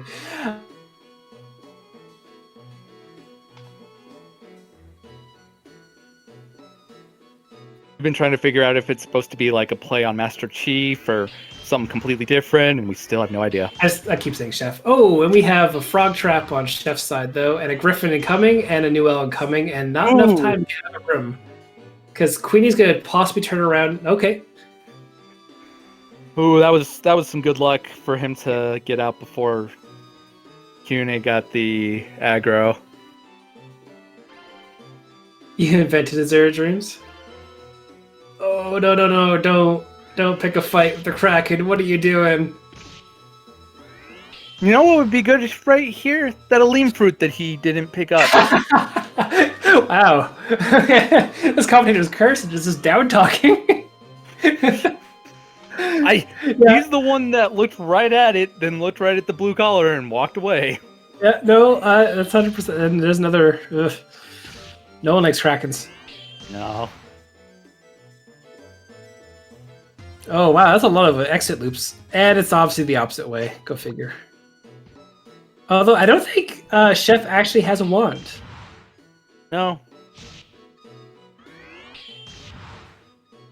But yeah, just to explain to anyone who's like new here and stuff like that, this is the Stars tournament. This isn't, we'll say the best of the best players, because they're all brand new. That's the whole point. It's the Rising Star tournament. Anyone who has a sub-hour time on our leaderboard has been banned from this tournament and made coaches. Oh, that's a lucky co-op trap. Yes, but if he had gotten there one move earlier, he could have kept his familiar. Yeah. That might be a Gerda egg. Yeah, there's so much bad right now. Oh, lordy. And we see Shuzo making up time. With Life and Diamond and having a familiar. Like I said, that may have actually helped him out as bad as it is. And this would show the reason why we're wanting to go with, for the Rising Stars, why we're allowing multiple entries. Because early, something just goes wrong. We don't want them to get discouraged. We want the players to get wanting to play the game more, get further in, get more experience, and then possibly get higher. Shuzo's already almost to the floor he died on, and he could easily catch up to Chef. Yeah, who's kind of having a horrible time right now. And if Shuzo hadn't had the bad luck he had, he could be right up there with Chef right now, having just as bad of a time. I would use a Holy Scroll behind me, and then that would stop the entire hallway. No. You have a Holy Scroll that can be used on Ko as well. It's not just for monsters. It's a... yeah. What do you think? Say Holy Scrolls are great. Oh, there's the Egg Bomb. Which would have been really good against the Newell here. Okay, he has one turn to use the Mahel Seed afterwards if he's doing this. One interesting... Oh, okay. But, so, what I was saying before that Garuda decided to destroy our trains of thought, the Newell is an interesting creature. As we've said, a lot of the creatures have different little traits. And I think we mentioned earlier about being able to feed one of the eggs to familiar to get back magic. A Newell is actually a vegetarian, so it won't eat eggs if you try to feed them to it. He's using all the binding balls. This is... can we get some choo-choos in chat? Because there's still a new one. I don't see how he gets out of this one. Honestly, it's simple. He should have waited one more turn before doing that. Because now everybody can walk around. Yeah. If he had been able to get into a room... Holy Scroll. Just Holy Scroll and the Hell Seed. It's the best combination. Yeah, he's got a Holy right now. Tumna the Newell right next to him. Then run into the room and Holy Bell. Yeah. But it's easier for us to think that when we're not in the middle of panic mode going, what do I do? Like, we always put incentive on like Holy Scrolls are really good because you can throw them against monsters. Their initial use is making a hex below you. There's the floor 15. That's the one to beat right now for Shuzo. Yep. And Shuzo's already on floor 10 with a life wand and a diamond shield. But we do know the chef will find both those items on the second climb. Because he's going to have the exact same tower that Shuzo's made up 10 levels already. Yeah. So dying early may actually win Shuzo. Yeah, that's what... That's a weird thing. That's why we wanted to not have it just be a possible 2 floors and you're out, which we've seen before. Specifically before we had it de-randomized, when they were still 4 completely different seeds. We always tend to tell people that, again, Holy Scrolls are really good to throw against monsters. Have we ever actually really said that you should really use them for keeping yourself alive? Yeah, because there's another purpose you can use with them as well. Is in a hallway that has a one square or one hex, whatever you want to call it, width to it. If you use the Holy Scroll and walk away, the other monsters can't walk. They won't be able to walk through it. Which is fun because you can kind of do something similar with a Malicious Scroll to a degree. In terms of confusing them. But yeah, the scrolls are really good in hallways where things have to walk through. So if Chef would have used the Holy Scroll when there was like a one tile thing there, or throw the Tome of Fruit when there was a one tile square hallway, the frog would not have been able to leave. It couldn't attack him, and it would block all the other monsters. You then paralyze the frog and walk away. And then you wouldn't have to worry about the monsters basically chasing you down. We have the life wand now on Chef's side. I don't know if Chef's Does Chef not know the No, he thinks he can jump across the river, I think. That's the thing with a lot of the people that haven't played this game casually, is they see when you come back in a second time, you see these layouts and you're trying to figure out how they work. Oh, so welcome to the SpeedGaming 2 Raiders. I see ya. Welcome. So yeah, Shuzo just slugging it out, getting all his HP back with his life wand boosts. Basically, no one wants a weak ball. Okay, Shuzo will leave a weak ball. Chef will leave a Olim fruit. There's a difference between both of them. So floor 12.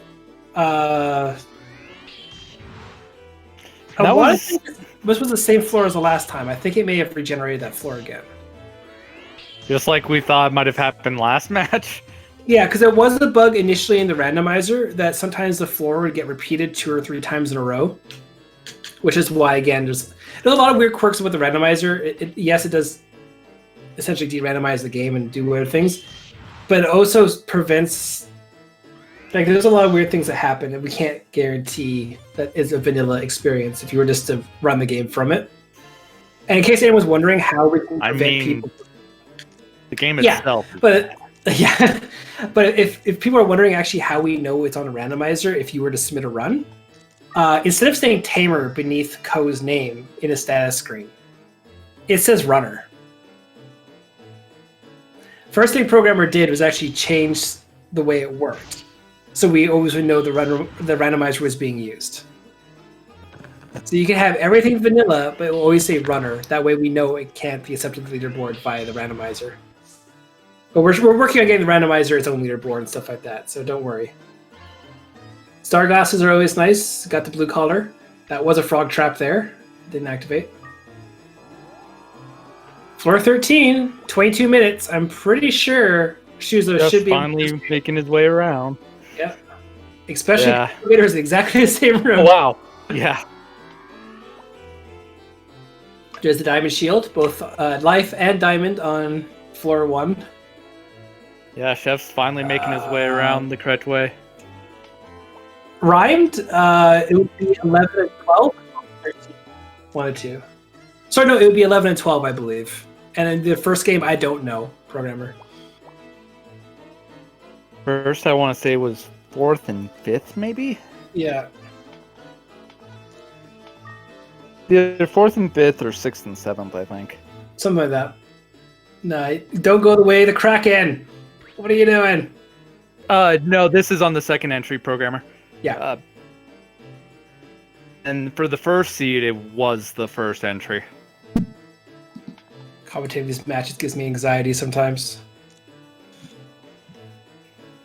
Just like, The fact I can't deal with the monsters. Well, if you investigate, you get a free Diamond Shield and Life Wand in the second entry. So,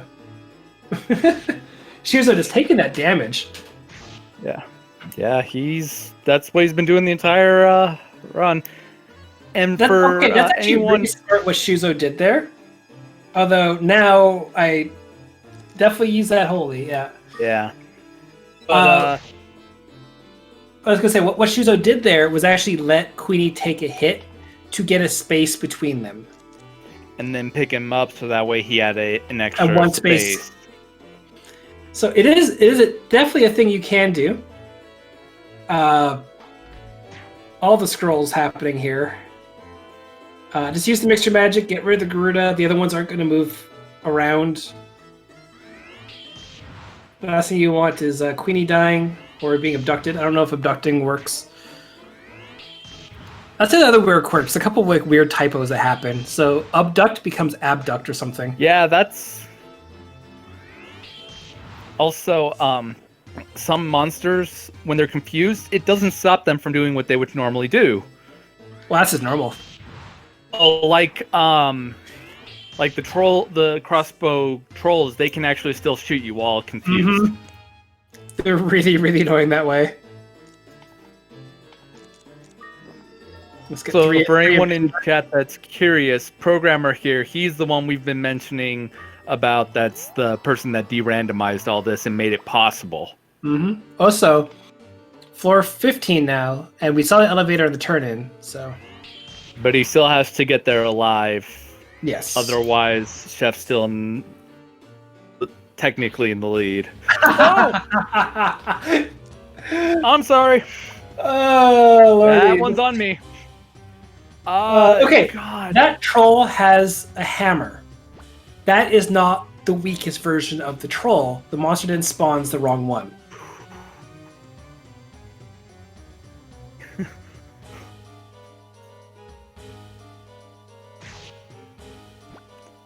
I see. That makes sense.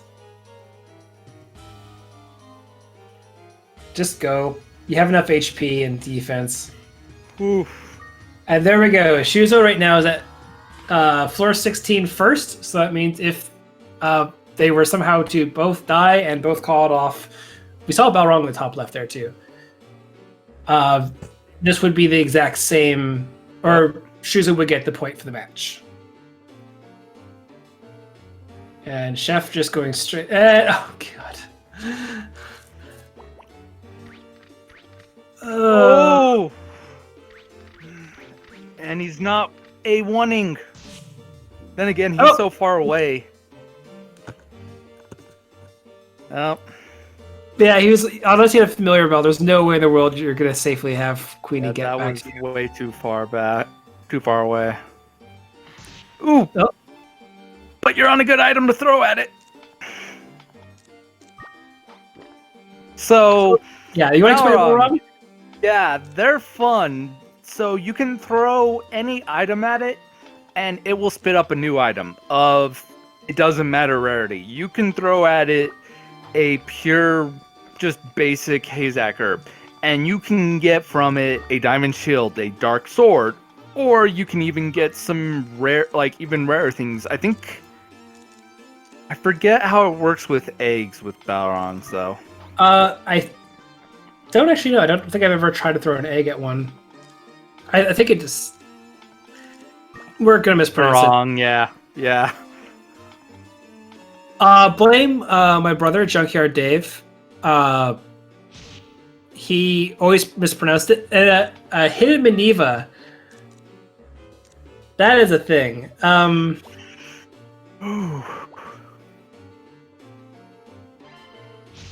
Got a troll sword for at what cost though? Careful that movement. Yeah. Yeah. That door is not actually there. Interesting movement.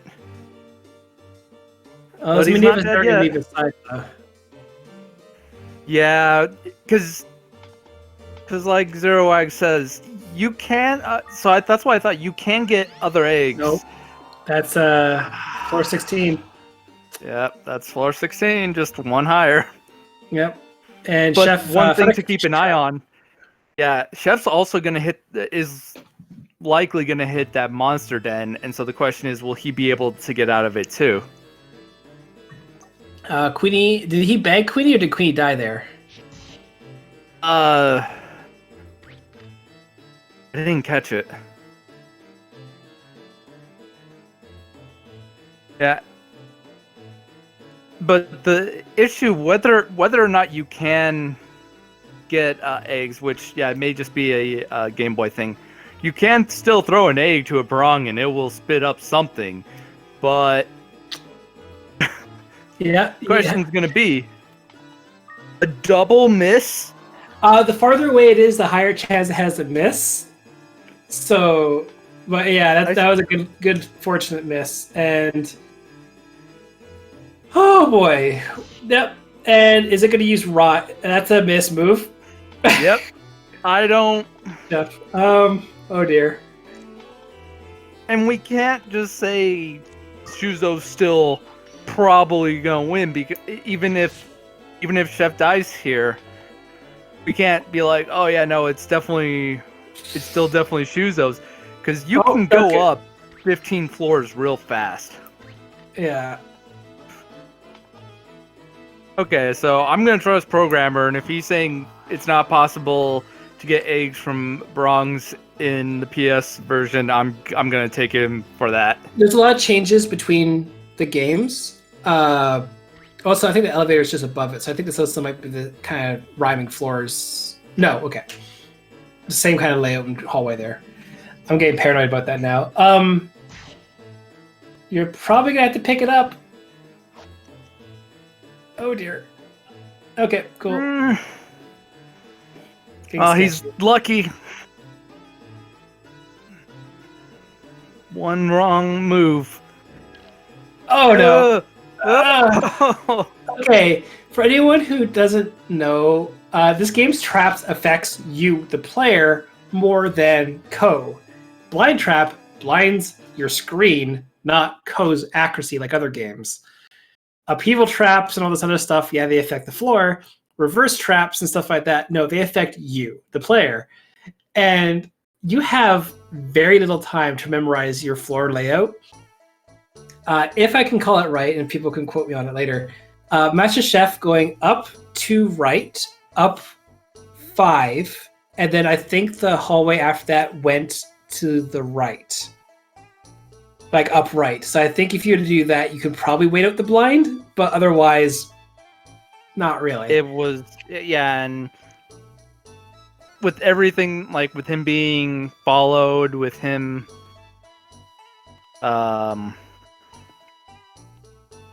with him having that exact movement was needed.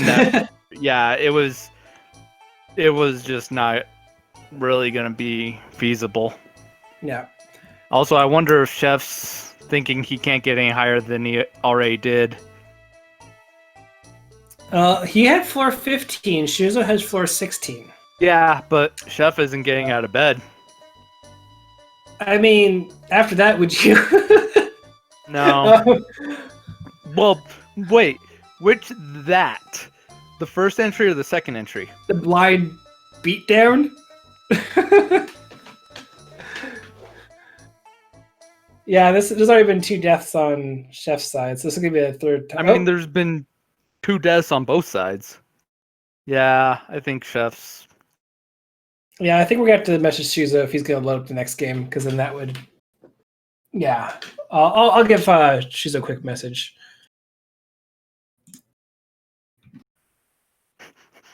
Don't worry about this cursed seed.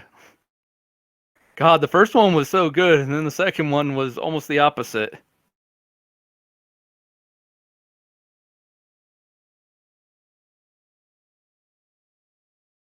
That's Azure Dreams for you, though.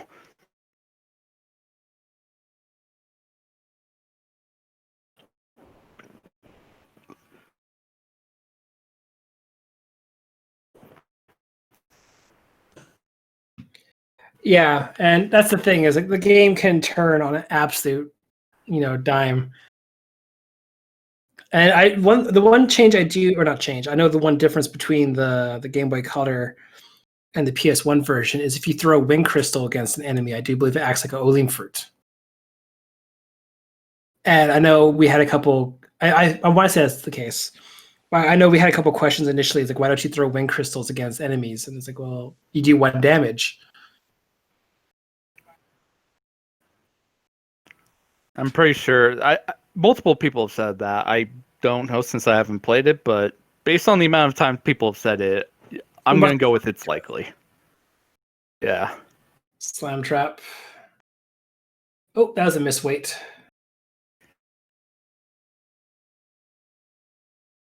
Oh, let me get the sound over. Yeah. Just realized I'm just having the empty stream right now for Chef's side. Chef. Yeah.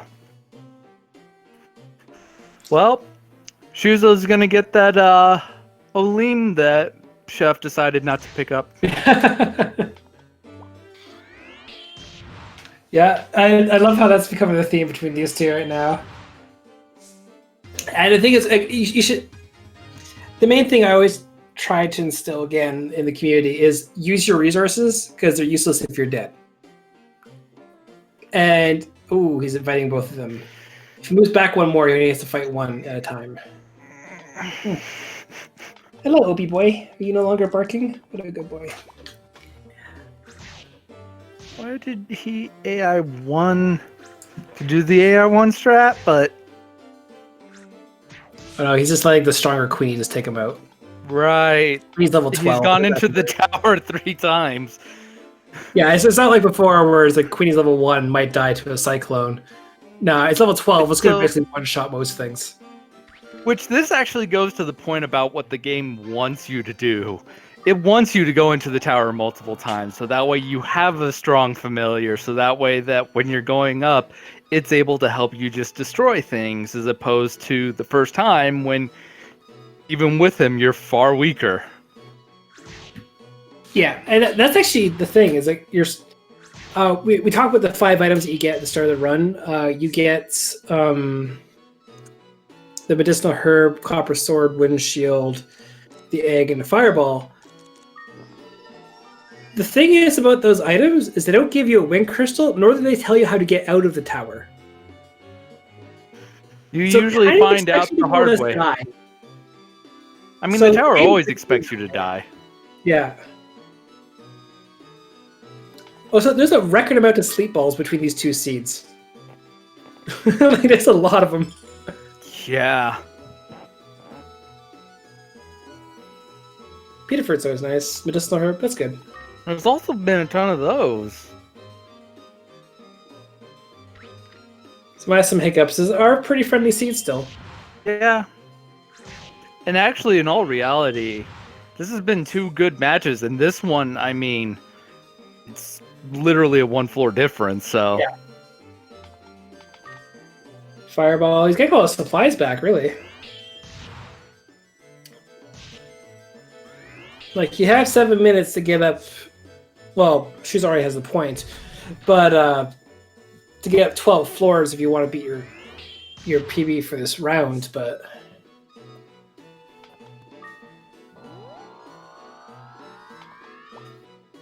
You might be doing this also kind of just practice, kind of get further into the motions. Because experience is not... Experience cannot be stated enough of just knowing an idea of, all right, in this situation, I can do this. Like knowing the resources that are in the Azure Dreams community that we have, as well as just being in those situations. Just that can make all the difference. Yeah, and the thing is with like Seraph said, is you can have everything in this game go right for you. This is a knowledge-based speedrun for the most part, because you have to oh, hello, Blooms. You have to react so heavily on what's coming up without realizing. So it's like, again, like, do you know how to use a Telmeter fruit to do a glitch? He's going to do this, and he's going to keep them all at bay while getting rid of all the threats here. what's the best course of action versus this type of monster? Do you want to use a glacier to boost you away from the glacier itself or away from danger? Can you make a golem hit another monster? There's a bunch of weird, quirky things you could do in this game. And Queenie can't walk through a holy scroll, for the record. So if you were to use it in a 1-hex hallway, then run away, Queenie will go the opposite way and you'll lose them. Well, we've had 2 monster Not like dens. anyone's died from that. That's actually what being Shawnee is in the community. I know. That's... Yeah. I never died from it, but Queenie has definitely gone off and died on his own. A lot. A lot. It's really bomb traps. They're funny. Kind of lucky that didn't spawn a clone. Yeah. And even if it did only be 1 damage anyway.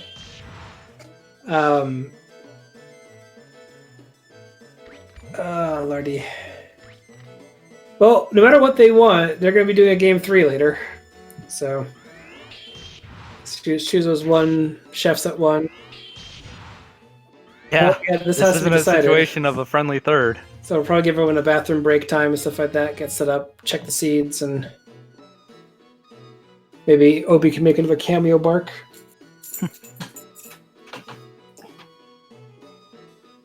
Oh no, almost pet from, not from me. Oh, these U-boats are just everywhere, just swarming U-boats. Like I said, the first seed was a really nice one. This one has been not near as nice. The second entry was better because you had the life wand and diamond shield on floor 1. Yeah, but it also had that basically immediate monster den on 15. Yes, which that was unfortunate, not gonna lie, but it was funny. It didn't stop the run. No, it could have easily. Holy Scrolls and Mahel Seeds. That's some good damage against you.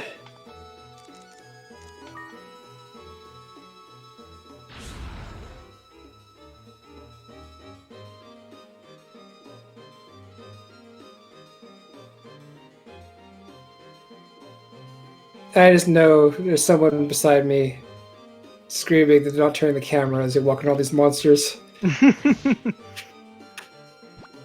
Because there's a lot of blooms, a lot of U-boats, a lot of threats on these floors, and you should really be watching where you're going. Don't be like me. Turn your cameras.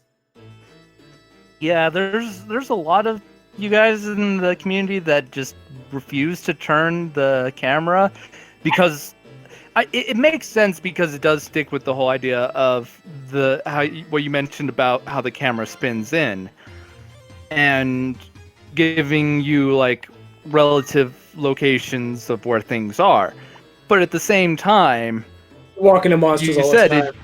Yeah, that's which is exactly why I prefer to be moving the camera around and be looking where I'm going. Yeah, and the thing is, I tend to use AI 1, so I tend to be able to survive the fights. If you don't do AI 1, you're slugging it out between all the monsters without a shield, like Shuzo's doing.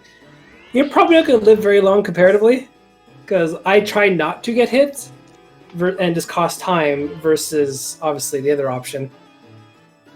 Yes, this has been a PSA for the Camera Turning Society of Canada, yes. Thank you, programmer. I don't think Shuzo can extend his lead. What's this? That's the most useless fruit in the game. Go up traps and elevators, but he's gonna have the win anyway, so... Yeah, maybe a minute and a half, so... Honestly, he did pretty good for coming back in after dying again. Like, the re-entries are a lot harder than we've kind of... Like, we were like, oh yeah, we allow re-entries and whatever. No, they're actually really, really hard because, like, you don't have resources to survive. Unless you use a wind crystal. The diamond shield and the life wand on the second re-entry was good. Losing that and... Oh... I don't think Shuzo cares anymore. Shuzo knows what the time is. Also, it's one of those things, like, this is the second lost one from a warp trap. Yep. And then Yep, there we go. there we That was go. a lot of hits, actually. I think that was like a dream and then something. Because I don't think oh no, that was a high level queen, so Okay. probably died from like a volcano or something. Yeah. I was gonna say if that bell that he picked up was a familiar bell, I was gonna laugh. After all that. Yeah. Yeah, and there's just take the hits, go find the elevator. Ignore the third volcano. Yeah. Can he? I don't think he can survive this. He can use a medicinal herb. He can use the ice rock in between him. Thank you. And hope they aggro. Okay. And do not try to walk. Okay. I would have used a medicinal herb, but. Now, I was gonna say medicinal. Yeah. Oh, there's the hour time limit. Yep. Alright, let's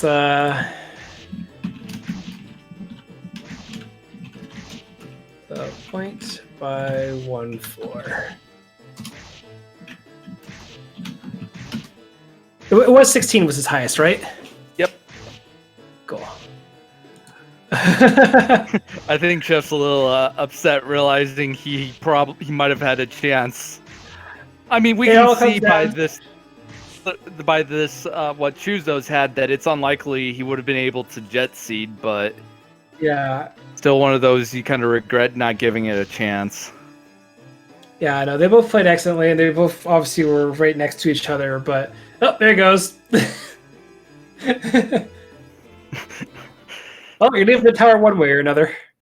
Yep. Today. Yeah, true. Yeah, the tower said, "No, this is the hour mark. Get out." Yeah, it seems to have an hour limit for letting people leave very quickly. I mean, let's be honest, it has less than an hour mark for most people.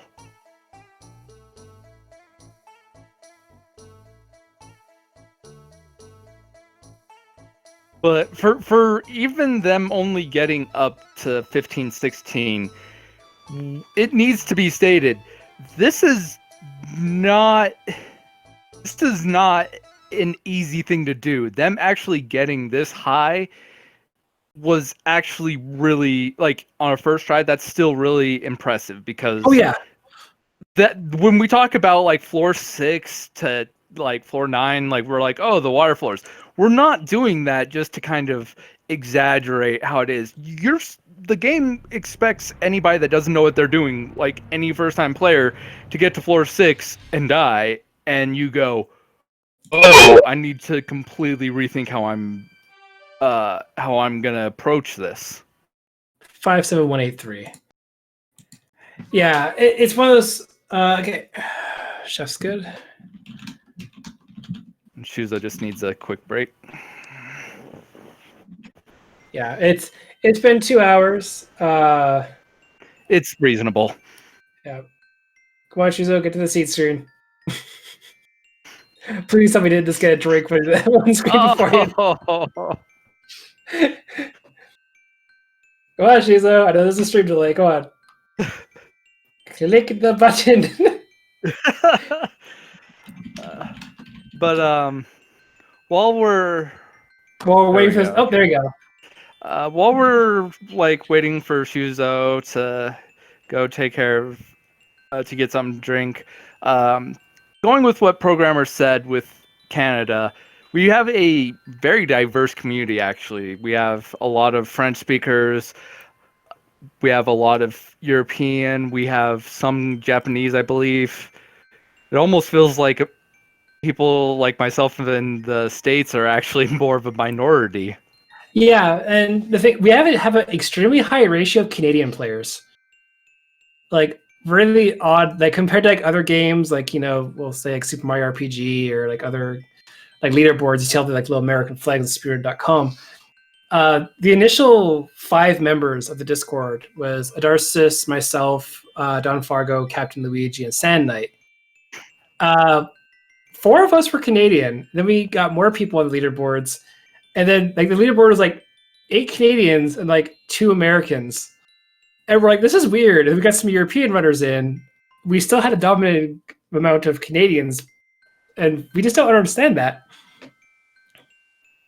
So it's like, for whatever reason, this Canada was very popular with this game. It didn't sell well, I guess. You're a good boy, Opie. Yes, you are. You Oh, borked and people noticed. Hey? You're so happy with yourself. Yes, and then the finish happened, and then Wuga destroyed the leaderboards all around.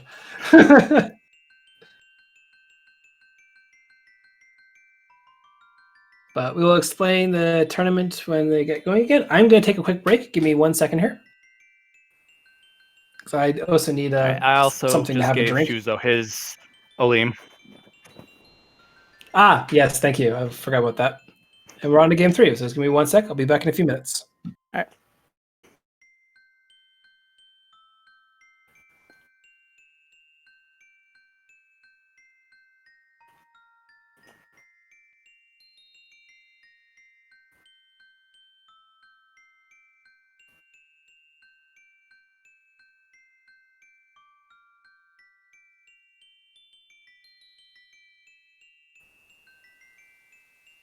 But seriously, if you are looking at this game, think it looks really interesting, even just want to give it casual play, like I said, the Discord, it has a lot of resources for anything that you could want. Programmer, Shuzo's very much, he's willing to take a few more hits than Chef, but they both seem to kind of have the same sort of somewhat aggressive without being, I guess it's more risky without being hyper aggressive. Give me just 1 second.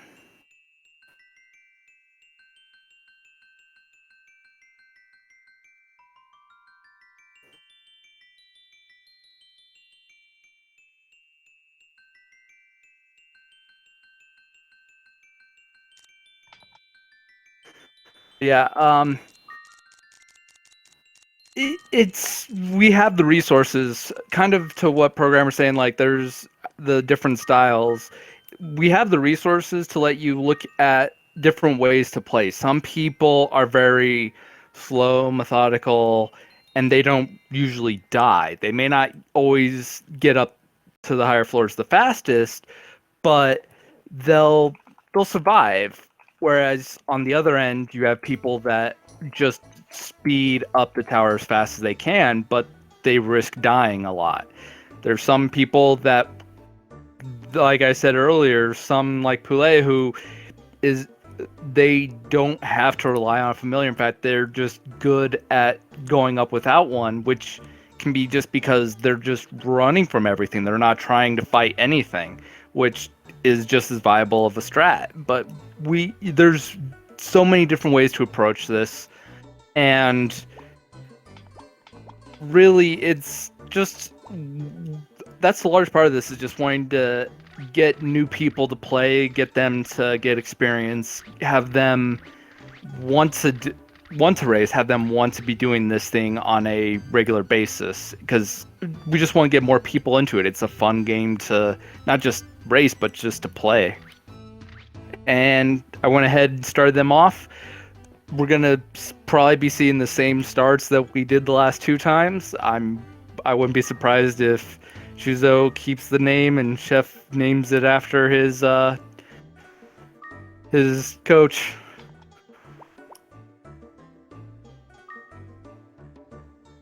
Yep. So that's really cool. That's a nice shout out. Which we will give each other a lot of grief about a lot of different things, like how we say, like, oh, first rule of the community is to blame is to blame Sand Knight, and the second one is to blame Shawnee. But in reality, it's a very friendly community. We're all really supportive. Extremely sarcastic, though. Yeah, extremely sarcastic. Extremely sarcastic compared to other communities. And we like puns. Puns are great. If you have puns, you're important. Oh, you're not one of them, are you? They hate puns. I'm the leader of the anti-puns. It's me and Horza. Okay, last time Horza was doing commentary, he was making puns as well. He's being effective. Yeah, and he regretted it. Oh. But yeah, it's we do try to be very supportive, help each other out, help each other learn, and just have it be fun. Like Shawnee said, it's easy to go into this, die, and just get frustrated and upset. But it's just a game, and we're trying to play to have fun. It's easy to forget that. Yeah, because if worst comes to worst, it's like you lose your run. Oh well, it's a video game. Like that's always going to be the case. Again, I always try to make it. Like I'll reveal a little secret here as well. Like I've always tried to say, like you can't be stressed about your runs, and if you die, move on, laugh it off, do whatever. And I said it for so long, basically became a thing in the community where it's like, haha, I died to a bomb drop. That was really dumb. And you move on. You can feel a little salty and whatnot, but never really angry at the game. If everyone has ever watched my failed runs, which are not archived, so they're gone now, if you ever realize how many times I've paused the microphone and said I had a cough or sneeze, those weren't coughs or sneezes. Those are muted curses. And that's just like, yeah, how is... This is one of those things where you're like, well, darn it, can't do too much. Say it, other Ned Flanders style things because we're on SpeedGaming right now. But it's like, but the thing is, I've never been upset with the game for killing me. Just the bad luck. Well, like we keep saying, the tower has it out for you. You don't go into the tower thinking, oh, this is gonna be nice. You go in going, all right, how far up before I die? Actually, the best way I can describe this game is this game is made by Konami. This is an arcade quarter-sucking level difficulty. Yeah. If you had to pay a quarter for every re-entry you had, the game is extremely cheap in trying to kill you and get your money. That's the best way I could describe how this game's luck goes. Yeah. It doesn't want you to have a 25-cent clear. It wants you to spend $20 to get to the top of the tower. And yes, it is true, Horza. Also, I would not have slugged it out with that flame like Shuzo did. That's pretty close to dying there. Yeah. So that's a pretty floor. Like I said, I do think Shuzo's a little more aggressive than Chef is, but they both have decently similar styles, actually. Yes, they don't seem to be doing AI 1. They seem to be very much into mixture magic and getting advantages of height or typing or also whatever. Just base tanking. Yeah. And the thing is, if HP is a resource, if you can take 3 hits but kill something in 2, that's a thing and you should do it. It's just if there's another monster behind it which can take 3 hits and you die in 2, then that's a problem. So it's one of those things where you kind of have to be careful.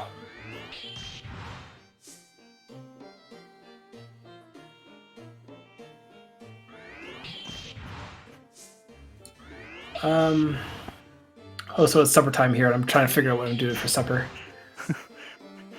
It also doesn't help that, like I said, just as we were starting this one, it's going to be kind of the same start. Fun fact, actually, I do have a bowl of cereal beside me that I was snacking on before I started streaming. But I've been staring at it the entire time. And I'm like, oh man, I'm hungry now. It wouldn't be an Azure Dreams stream without food being talked about. That's true. Shout out to my bookless submission, where both my commentators were talking about food for, out of the 4.5 hours I did the run, for 3. Yeah, they did. Yeah. I had to submit my actual PB. I'm gonna use the submission video, just too much food talk and trolling. It's a good community though. Also, if anyone wants to learn this game, or just again play casually, or just have people to talk to, our Discord link is in there. I will plug the runners, and we are the commentators because we actually have our own command thing too. So, Chef just saying no to the flame and troll there. Yeah.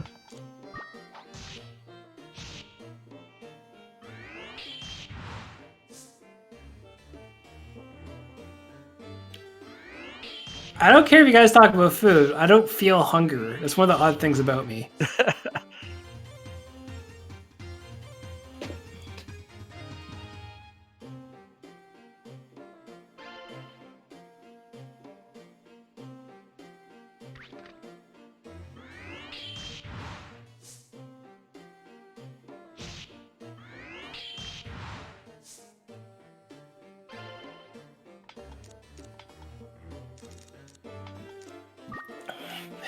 So, even Chuzo is just like, yeah, never gonna do the C strat. Chef, yeah, Crack Trap actually pinning Queenie complete. Oh no! That's a glitch. Oh! It shoved Queenie into a place where it wasn't supposed to go. And then he jumped down into a place where he couldn't get out either. Also, the screen vibrating there actually causes sleeping monsters to wake up. So if you jump from a high enough thing and the screen shakes, you're basically doing a bump trap everywhere.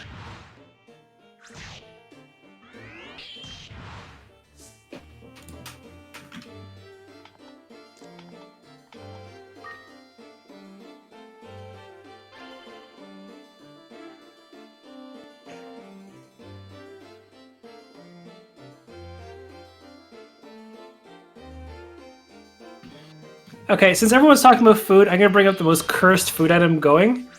The toast sandwich.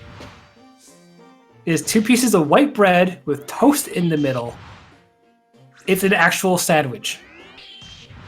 Look it up. Anyway, back to the actual game. Yes, it's their dreams. What else are we gonna say? At this point, they're just still trying to get through the more standard levels. That's not food with cactus, and you know that. Anyway, sorry. Fairy bread is another thing that actually I really hate. I guess if we're on the topic of it, it is technically white bread with, I think, like either margarine or butter spread across it with cake sprinkles across the entire thing. It's disgusting. I don't like it. Just have a cupcake. Don't make fairy bread. I'm sorry, Australia. Just make sure you guys unfollow Shawnee, not the channel. Yes, if you want to make sure, you can click the follow button on my thing, and then you can unfollow me out of hatred. I'll get emails to my account later. Anyway. Oh look, so, Shuzo picked up your favorite weapon. Another golf one. Yes. There's honestly a really good idea that Horza tends to implement in his runs, and he's one of the very few runners who actually does it. And he picks up everything weapon-wise to throw in early floors. Like, if you throw extra iron swords, copper swords... Yeah, the early floors, they do damage. Yeah, but like later floors, you're doing 1 damage. There's no point. Please stop throwing swords at the Viper. It's going to kill you. But if you were to throw an iron sword, it does like 14 damage in the early floors.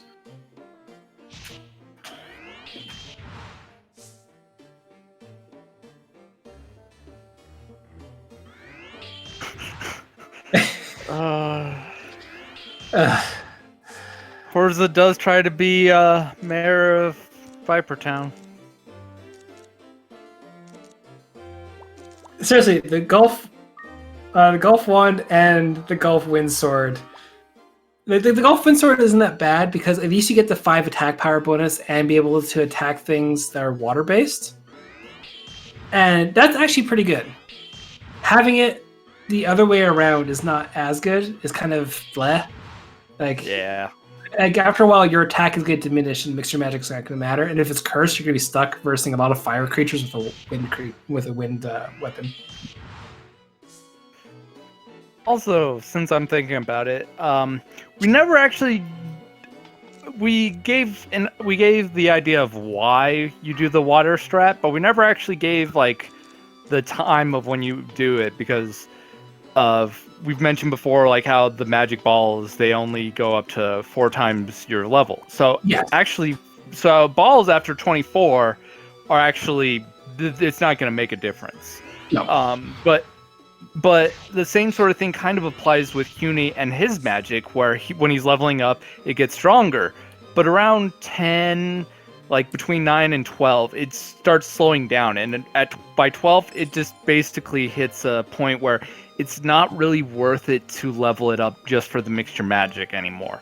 Which is why we try to get to about 10 to 12 before we turn it into it, which actually works pretty decently with the fact that we get the collar on floor 12. Yeah. And one of the things, thank you. One of the things that you should, like we're level 10 to 12 is level 10, you have like 90% the most mixture magic damage you can do kind of thing. At level 12, you have 92%. But you're like, oh, that means level 14, I must have like 94%. No, it's like 92.03 and like 92.04. Like for some reason, it is at level 12, the diminishing returns really hit hard, and you don't do much more damage anymore. So if you want to turn Queen to water at floor 10, you'll have about 90% or something for the actual like damage coming through with mixture magic. If you have it on level 12, you have 92%. After that, there's really no difference in the damage calculation. And I don't understand exactly why. Yep. What are you doing? Having fun. What are you... Why? That was a misstep. Yeah. No. That's an interesting face tank. Oh, and there goes Queenie. Oh, what is the curse go for? Or golf wins. Oh dear. And Chef has to be careful that he doesn't lose his. Like, so honestly, Shuzo, yeah, Shuzo should consider using Wind Crystal. It's only level 6. You have a couple of levels. You can get rid of the cursed items, restore your luck, and then keep the fire stuff. But if he's going to keep pushing forward, like at the 1 tower entry, 13 minutes into the race. Interesting thing, since he is going up, there's an egg right here. Yeah. So if he takes out the Maneva, he might be able to get it. Although it could be something like weak as a bloom, but or pathetic as a clown. I still stand by it. They're really bad monsters. They're only good for fusing. Anyway, is Shuzo already out of fire, or did it say fire was shot? I didn't see. It was shot. He shot it once then just waited and attacked. Oh no! That's a definite no. Now. That was that's tempting, and then they come in and you go, no, I'm gonna go the opposite direction as fast as I can. Yeah. You're gonna have to face tank. That's the proper multiple hits. I might use the fire and just get rid of it.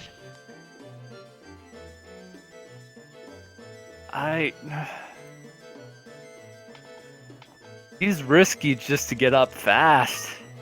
I mean, technically he's in the lead now, but man.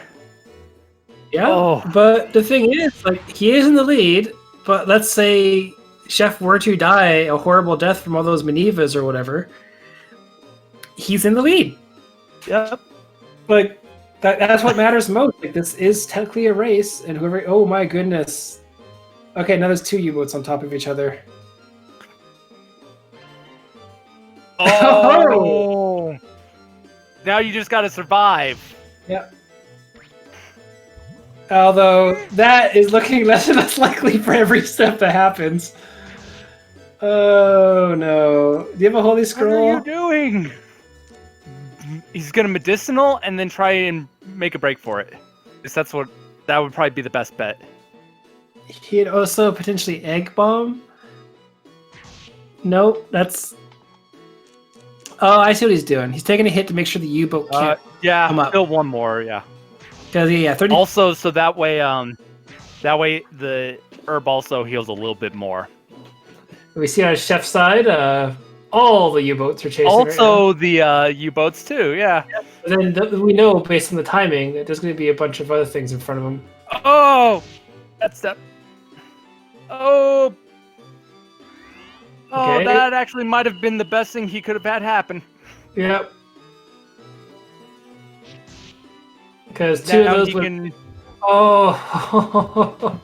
but he's able to my make it up goodness. before. What's gonna face him, we don't know, but we know what he was running from. Also, Chef poisoned going up the elevator at the exact same time. Holy Bell, that's probably the best bet. You can't die from poison in this game. Also, this way he can. Sleeping U-boat? Sure, why not? Yeah, but if he thinks about it, he can also pull Cune out. Yep.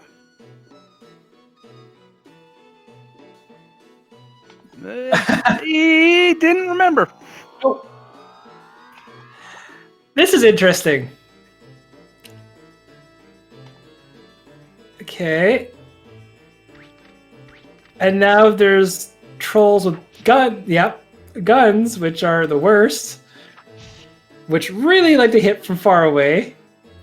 They can hit you, I think, up to 8 in a room and 6 in the hallways.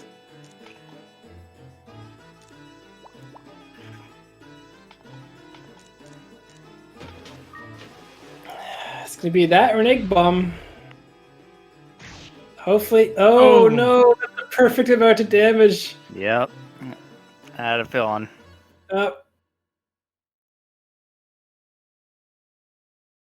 So, I believe Shuzo got to floor 10 just prior. He did. So, just barely. F needs to get 1 floor as he sits there with 3 HP. This comes down to basically the same situation as last time, where the difference is just a matter of who got there first. That's going to show that wasn't a runner's thing, it was the tower.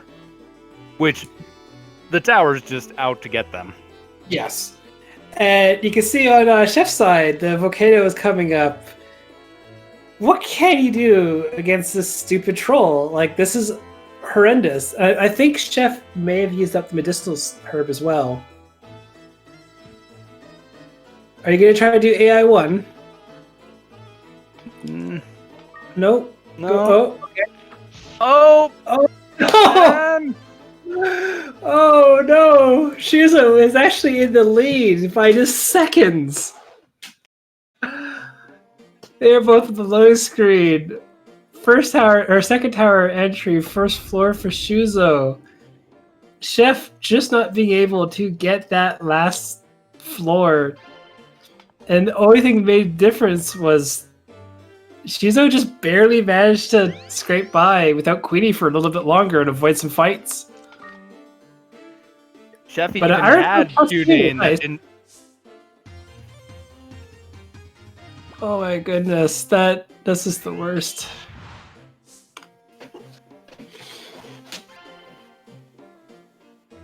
Flame Ball, Iron Sword +2. Are we sure Senai didn't roll these seeds? Currybot is a vengeful god. Apparently. I did say earlier that the first entry that they had this day was really nice, and I was like, okay, well, what's the tower gonna throw at them? Apparently, it was gonna throw everything at them the rest of the day. Nice to note, Shuzo edited the camera zoom in, and then immediately fixed it. I got a message from Shuzo checking his DMs. It's like, oh, that's how you fix the camera. Yeah, so, good to know, huh? Yeah, but he actually fixed it before he fixed it himself, so...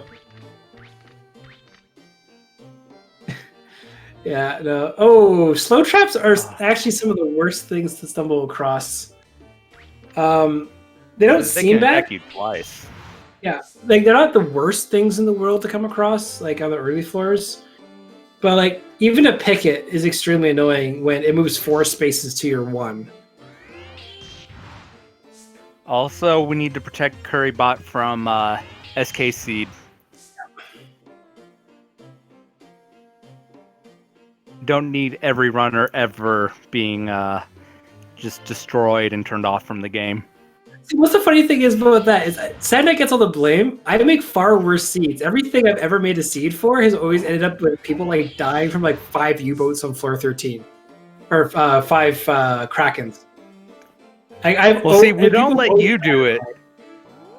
We don't let you do it. So then the next up is Sandknight. So he does it, and then by the time we realize that, we're already in trouble. Either way, we're just owned. It's always so weird seeing floor 1 from different angles, like what Chef's doing. Actually moving it around, yeah. Yeah, like I never used to see the. I've always done the first floors without turning the camera because I can see where everything is for the most part. Oh, so floor 1 and floor once 2, you know them, like. Oh, so go for it. I was gonna say, like I said earlier, the floor 1, it's only like it's always gonna be one of about 4 or 5 every time you enter the tower. So when you know it, you don't have to be trying to look around to see where you're going. And the monsters are weak enough, you don't have to worry about it. The good thing is Shuzo equipped the Iron Sword. It's an Iron Sword +2. So Shuzo's just ripping through the monsters. Chef finally got through floor 1, but refuses to put on the Iron Sword, but equipped the Witch Shield, which was ended up being cursed. So he chose the wrong one, and it can seriously just be that bad luck or unlucky choice sometimes. Yes, thank you. Four non-tutorial layouts in floor 1. Okay. Yeah, there's a very quick one where you just kind of go up right and walk through a bush, and then you get to the elevator, and there's a couple other ones where you have to explore the entire circumference of the floor getting there, because there's only one way. Oh, someone hit a crack trap! Yeah. Oh, that's a fun attack. Yeah, it doesn't really do much unless your monster's already starving, but cyclones are the only ones that can do it, and they're on the very start of the tower, so... Yay! That's a input there. Yeah, probably thought it was one higher than... Well, thought the cyclone was one higher than it was. Yeah, but you can also see the damage difference is 7 damage. Okay. Oh... Yeah, cyclones are... Okay, so a lot to unpack there, and I'll unpack it one after another. First of all, ouch. Yeah. Second of all, if the Witch Shield was not cursed, he would have survived. Because that -1 did make a difference. And 3, cyclones are actually really strong, and people shouldn't think because he had the type advantage with like just because you have mixture of magic fire, you should be able to kill them. Unless you have a decent weapon, you're not going to do that. And that's where the Iron Sword +2 is really coming in handy. But that may have just been a very big benefit to Shuzo, unless there's some really good early items for Chef. Yeah. And even then, like, I know we talked about like not letting it get to you. I would probably be pretty tilted from that. I don't know. Chef's gonna have to do something to recover, because it's not just unfortunate. That's one of those that it's like, really, I just entered the tower, I got a cursed shield, and I die quickly. What do I do? Yeah, that's the thing, is like you just can't like even when like I was doing my marathon run, I had like some of the worst luck the community's ever seen. Like I was trying to stay positive, like, but there's only so much you can do before you realize, okay, I'm probably just gonna end up dying repeatedly. And a level 5 Queenie isn't really worth it. Like at this point, like if this was a normal any % attempt, I would just reset the entire run and get the starting 5 items back. But you obviously can't do that right now because, yeah, it's a 1 hour time limit. But yeah, no, not the leather shield. There you go. Yeah. Now as strong as a leather shield, but you don't get the evasion bonus. That cursed wooden shield. At least it's not an elemental loss or anything like that. Because if you have a cursed earth shield on, you're gonna have a bad time in the tower. Yeah. Oh, hey, another wood shield. Hey, look, another wood shield. You can't. Oh, I was gonna say. Oh dear. What's funny is you can tell Shuzo's a little bit Annoyed and yeah, aggressive because from it. if you would have walked one left, you would have had the height advantage versus the balloon as well. Yeah, I don't blame them. I feel like the runners really are just kind of. I believe that they are tilted to a degree. I think probably Chef more than Shuzo, but both of them have just been having such bad luck that I don't blame them. Also, this right here, if you looked up, you could have actually seen the spot that that Shawnee was talking about, that you can walk down diagonal between a bush and just skip half of level 1. Yeah. It's a nice little quick shortcut. Clearly it was put in there unless they really didn't know how to do things. So this is, again, just to explain, this is the last safe floor that Shuzo's going to be on. After that, or this is the last of the safe floors. But there's still Manivas around that can screw with you. Why would you throw a recovery ball? That's actually good. Shuzo, no! You can really tank hits and recover his HP. I have so many questions about what these guys are picking up, not picking up, and throwing. Well, we have to definitely talk to Chef about the Olim hatred. And the blue collar hatred. Yeah. There's a lot of damage going on there from the Manivas here. I mean, it's the same issue that you have. I do that. It's on an elevated point on an angle. You can't hit, they can.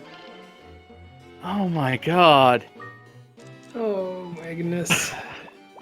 That level 10 might at this rate be the highest that they get. And it's not because they're making a lot of bad choices. Nope, there you go. Yeah. Shuzo saying no. Just keep your stuff. And that was probably the better choice. Yeah. You gotta know when to hold them, gotta know when to fold them, as the song goes. Like, you need to make sure having resources is more important.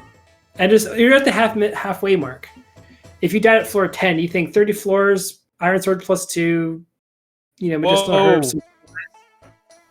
Oh, I thought that was going to be 2 enemies right to the above and right to the right of Chef. I was going to be like, this could be bad. Yeah, the Queenie is red on your map, so it's kind of hard with the level spawning in to think which way is he going to be. I think he's supposed to. That's not how the bank works, but okay. So, for anyone that doesn't know, you can go to the mom, and she will store so much. You can upgrade the house, and she'll store more. But yeah, you can keep items. He's just getting rid of them. Again, Chef having a little bit of issue here. And again, like, if let's say Queenie was level 10 or 12, and then they died and they had to do a re-entry, that's not that bad. Queenie can hold its own for a good long while. At like level 5 or 6, yeah, 6 now, Queenie's not really doing much on your benefit, and you don't have any items or wands or anything like that. So this is like one of the harder re-entries. Oh, I just noticed that Warp Trap didn't go off for him. That's very fortunate. Yeah. Especially since it allowed him to get a shield. So this is going to come down. Like, both these runners are doing amazingly. Don't get us wrong. Yeah. Oh yeah. For what they're having to deal with, this is great. Yeah. Like a lot of times in our previous tournaments, like, oh, this person got a 44 climb, or this person did got a 44 climb, and it kept going and going and going. And it really bugged me that, ooh, there's a lean fruit. No, Jeff. No. With how things have been going, I actually don't blame him for that one. I mean, there's Shuzo gonna catch it? Ah, he didn't. It's there. It's actually the same layout like we said before. Well, I mean, he's on the same tower climb as Chef. Ooh, that's nice. Good choice. And it's, I would say, and it's not cursed, but I mean, for the most part, that's what, with how far they've been going with them not doing water strats, that's probably what you're going to want from now on. Scarlet is the best starting room. Go for, just because you don't have to do anything with Queenie. There's nothing special about it. You should have walked out of the room. He wouldn't have aggroed the U-boat. Yeah. That's something that it's like you just don't always think about. Okay, like interesting step. And he seemed to have done it on purpose. Oh. Why? There's another U-boat. What are you? Risk it for the biscuit. That's definitely risking. Oh, another misstep there. Yeah. Like, you have to be very careful with how. Okay, hi. That's gonna be annoying. Yeah. Okay. Don't walk backwards into it though. I don't. He has a medicinal herb. But I don't know that that's gonna be enough with everything around him. I just don't see it. Weak. Okay, good. So, it wasn't strat for I think the first time. Whether he means to do it or not.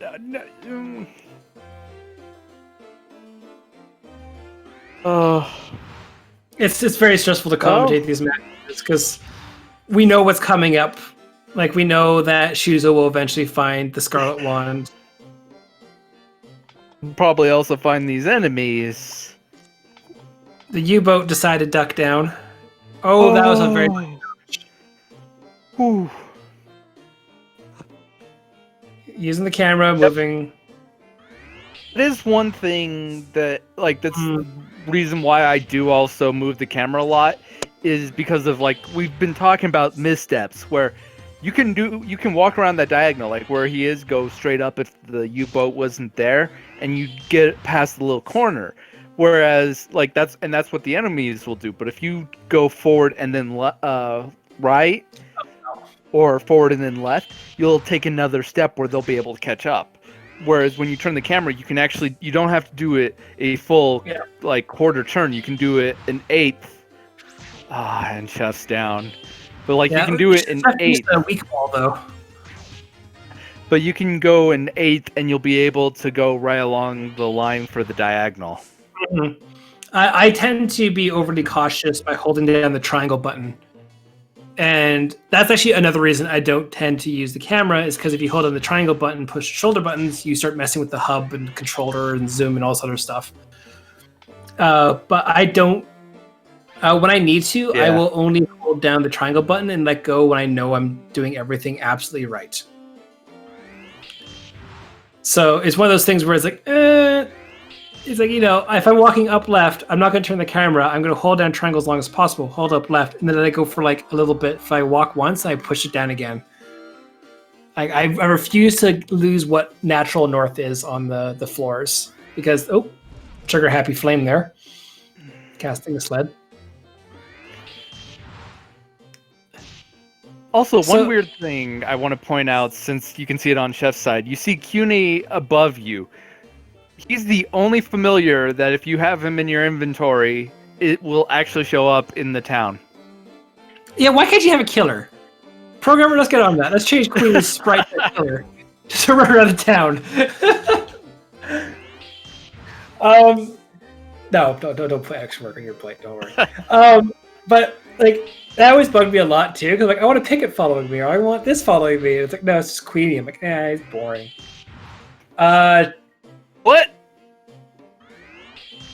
What? I think that was a miss. So return doesn't mean return to the bag. Or Chef is just going in without a familiar. No. The way he ran back towards the door tells me he didn't mean to do that. I'm not kidding. These especially Chef has to be just done. It's just okay. Unlike the other tournaments, like we're going now, what 3 hours? Oh, well, 2.5 hours or something right now. Normally our older tournaments we'd be done and wrapped up by now. We have 3 hours allotted to us. We'd be done roughly 2 hours 15 in, or 2 hours and a half. Just for how best of three kind of works. We're making them play an hour each. This is a lot of Azure dreams to endure, which is something we have. Especially when you're facing rude towers. Yeah. Hey, plunk barang without in the target. Yeah, it was too far. If you were to throw a troll hammer, or a troll sword, or a troll bowgun that distance away and like that against a troll, you'll actually replace pick it up. So, judging by Chef isn't just dying and grabbing Queen again, I'm thinking he's just gonna kind of endure the Queeniness run right now. Yeah. Although there's a lot of trolls going on in this floor. I mean, the entire tower's a troll to him right now.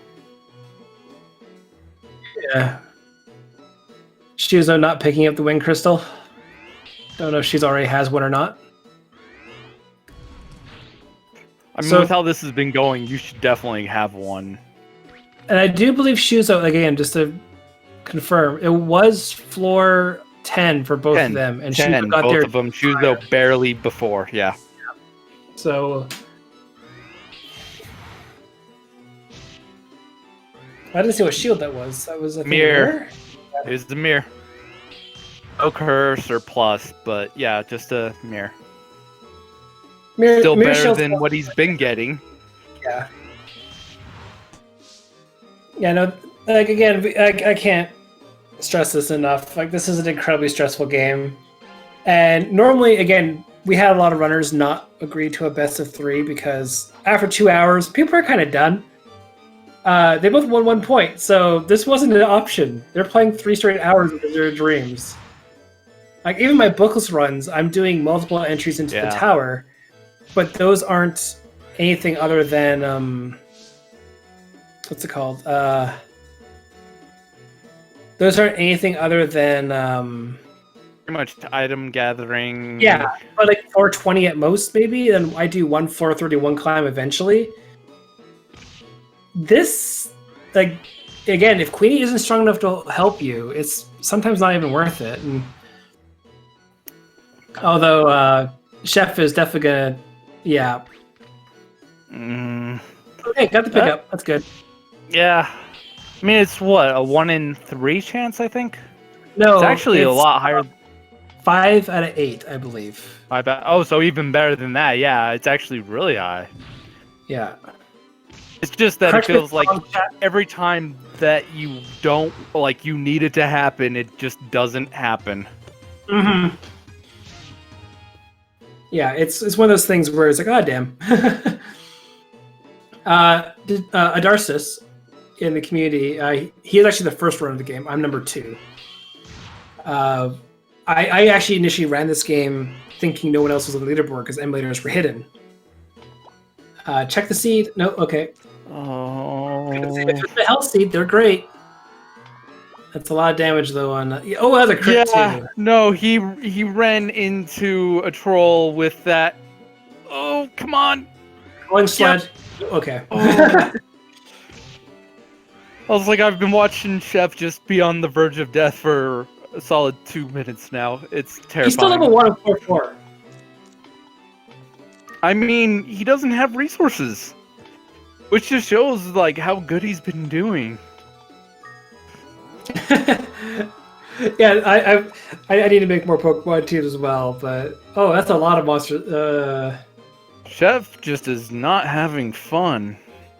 He's probably having fun, but frustration is definitely an aspect. I don't know. Based on how he's been, like, some of his mistakes that just seem to be like little mind just slips, I think he might be. Basically, I could see both of these runners when this is done going, yeah, I don't want to deal with it. I'm out. We'll see if they want to come in for an interview, but I honestly no, that's going to be... not blame him. No, is that going to be a sled? No. Okay, then he survives. Oh. If it was a sled, he would have died. That would have done roughly 8 to 9 damage. The attack was the better one.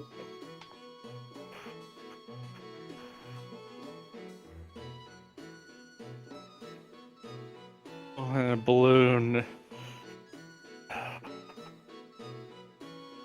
1 HP, just casually falling on my knee, balloons behind him. Luckily, health restores slowly. You can't risk it for that ball. He can. Just has to be very careful and pick it up and walk back. That's a water one. We never actually touched on the water ball this entire stream. Water ball is extremely good if you have Queenie and you're versing flame or fire monsters. Oh, we went to the quick menu by accident. It is extremely good because if you're versing like a killer or a dragon and use a water ball on Queenie, Seraph, do you know offhand how much damage Queenie would take by the fire monsters?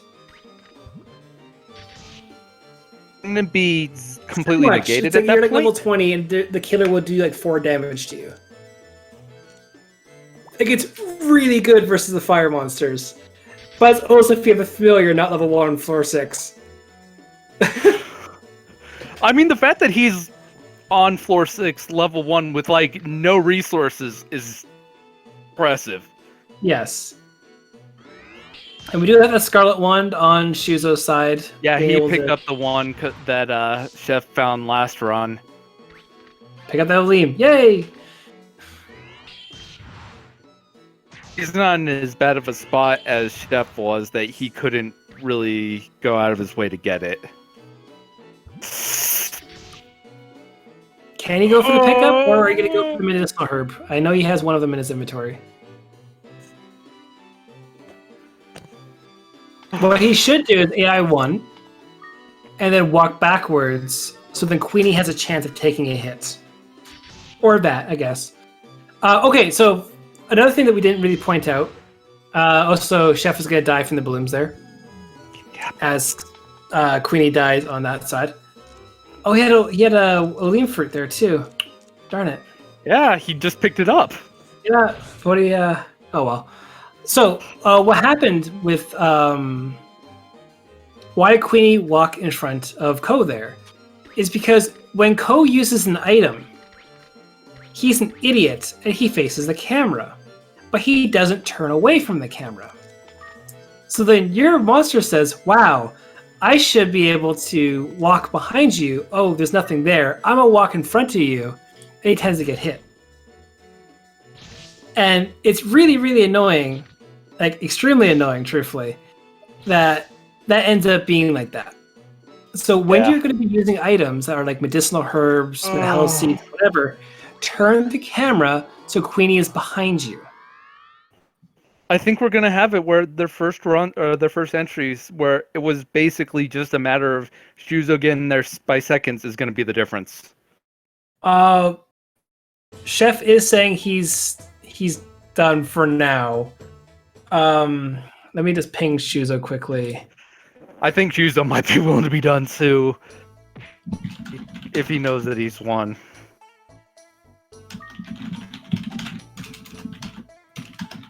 Especially that third seed was just rude. Yeah, because he has 15 minutes to get past floor 10, but he already has the point. Yeah. So at this point, like again, I'll plug them as well, and I'm saying this in the chat. Like, follow them. They're great runners. Like, this is not an easy game, and the Stars tournament is highlighting that more and more as Shuzo's building a tower on top of his head. But like when we say this game is not easy, we're not using like, hi, here's the newbie runners. Let's show how it isn't easy. Our purpose of the Stars tournament is we want to show how people can get into this game, not how difficult the game is, and like how different play styles work and all this other stuff. is great. But like you after can see a while, how tough it is just from even a good player like Shawnee. He's had terrible ones. That can do it. Yeah. This is to show like how you learn, how you progress, and just get better and the experience. And I'm not trying to stress it enough where these guys have actually really worked their asses off to get to that floor 10 with how they've been getting nothing. And again, the game wants you to die at like floor 4, 5, 6 normally. Like it doesn't want you. Like again, going back to the point I put across before, it's basically like a quarter sucker. It wants to be cheap. It wants to kill you. It wants to prolong gameplay as long as possible, so it screws you over. And like there's a lot. Like I've died so many times just at door frames. Because Queen doesn't protect you if you're in a door frame, you get put to sleep or paralyzed. Because Queen's like, everything's great. Like 2 killers are beside you, just murdering you. Like, okay, cool. That's my life.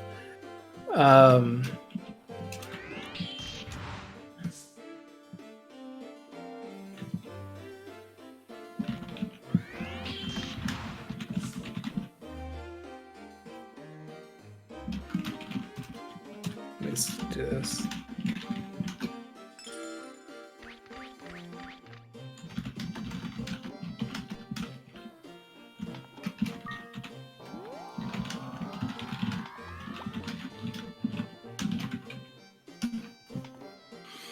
But yeah, it's. I don't know if Chizo's going to keep playing. I'm trying to ping him to see if he watch. He doesn't tend to have Discord up when he's playing. Yeah. But yeah, that was really harsh. How quick that was, basically, between them. Yeah, it was really, really close. Like both of them are amazing to again play this game at all. Like it's not an easy game, but it's amazing how close they were in all 3 matches. Yeah, yeah, like, no, seriously. It normally like I always like to highlight how different the play styles are, but both of them actually are completely. These ones actually are quite similar play styles, and they get quite similar results. Yeah, I'll be first to say that doesn't normally happen in this. So, I'm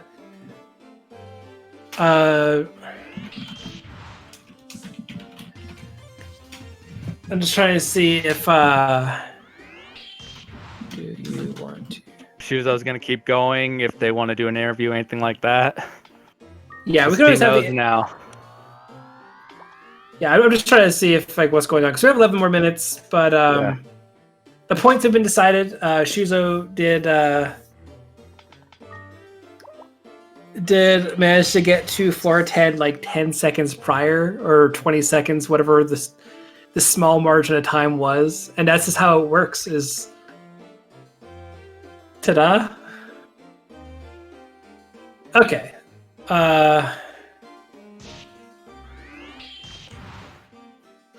Shuzo is going to keep playing till time. If people want to see how this climb goes, that's absolutely fine. It's still technically the hour time allotted. That's fine.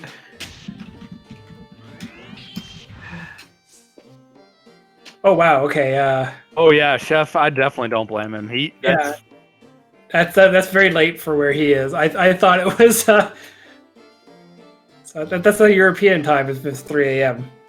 Yeah. Yeah. Okay. But yeah, no. Props to both runners. Again, it's extremely similar playstyles, extremely similar results on both Game 2 and Game 3. Difference of seconds in a game where RNG is just not in your favor. They didn't follow the same path. Like it's not like on Super Mario Brothers for the NES where World 1-1 is exactly the same every single time. One went left, one went right. That's what made the big difference. But yeah, the towers minus that very first one. At the start of the first towers never cooperated after that. No. Queenie was never strong enough to help them compared to like other casual runs, like extremely casual runs where you have like a level 20 Queenie, and if you were to die and lose all your equipment, at least you have Queenie that can do a lot of stuff. So yeah, it's it is what it is. I think Chef is done. Yeah. So good night to Chef. We're gonna keep streaming Suzo till the hour. Neither one wants to do an interview, which I don't blame them, That's especially perfectly with fine.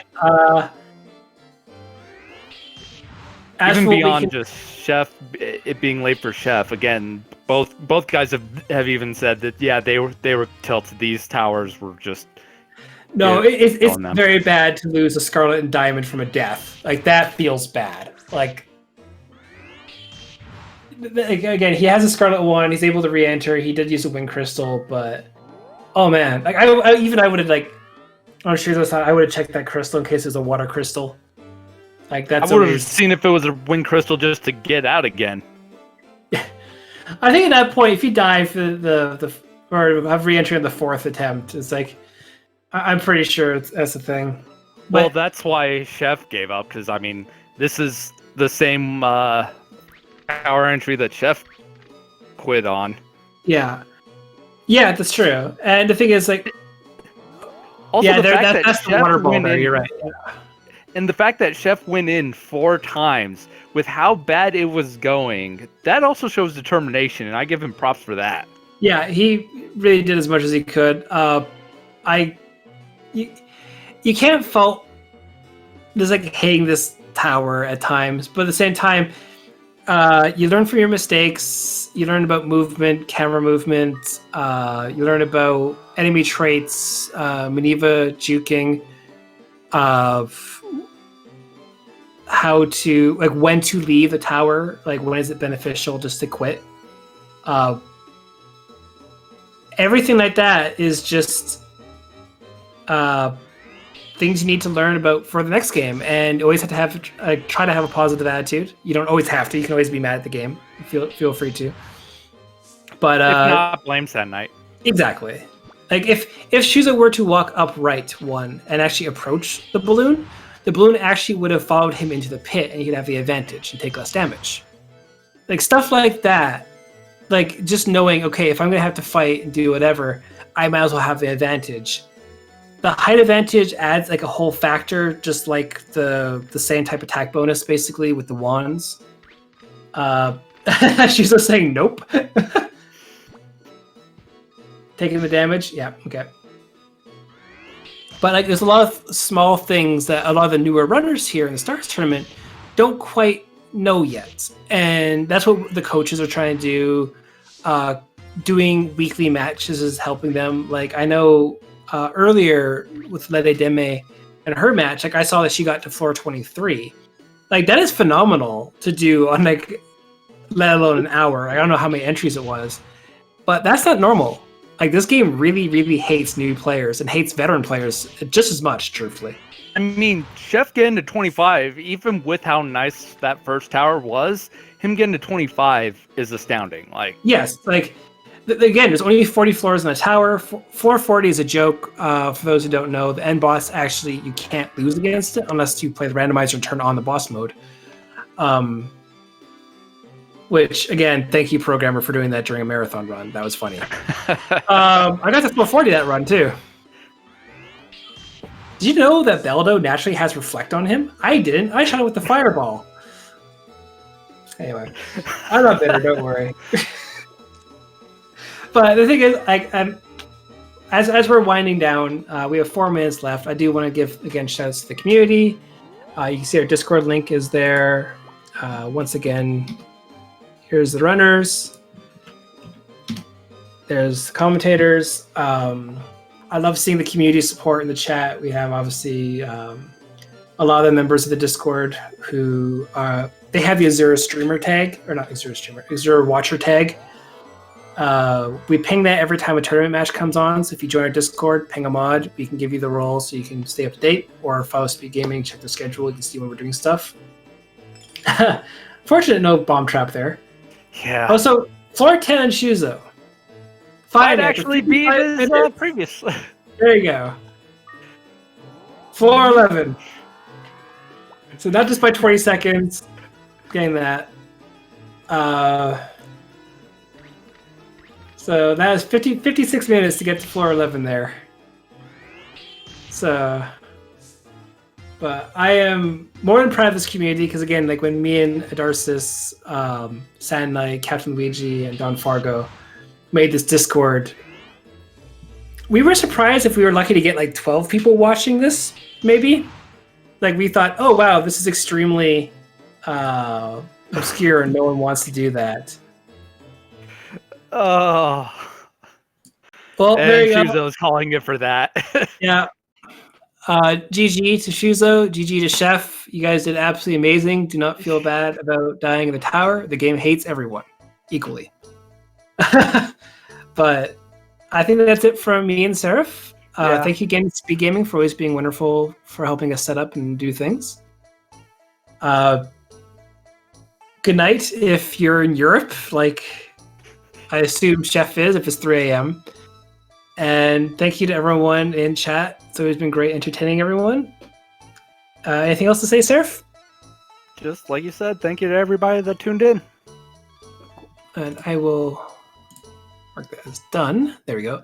Also, just as a side note, I have pizza waiting for me, so I don't have to worry about being hungry. So after all this, we actually ordered a pizza in the background. So there's my food closure for the stream. Anyway, everyone take care. I'm Shawnee7188. I was joined by Seraph. I'm saying that right? Right? Like I'm not messing up your username? Nope. You're getting it right. Okay, good. Yeah, Seraph04, 04, or whatever. Whatever. Everyone have a good weekend. And we'll see you guys in the next game. See ya.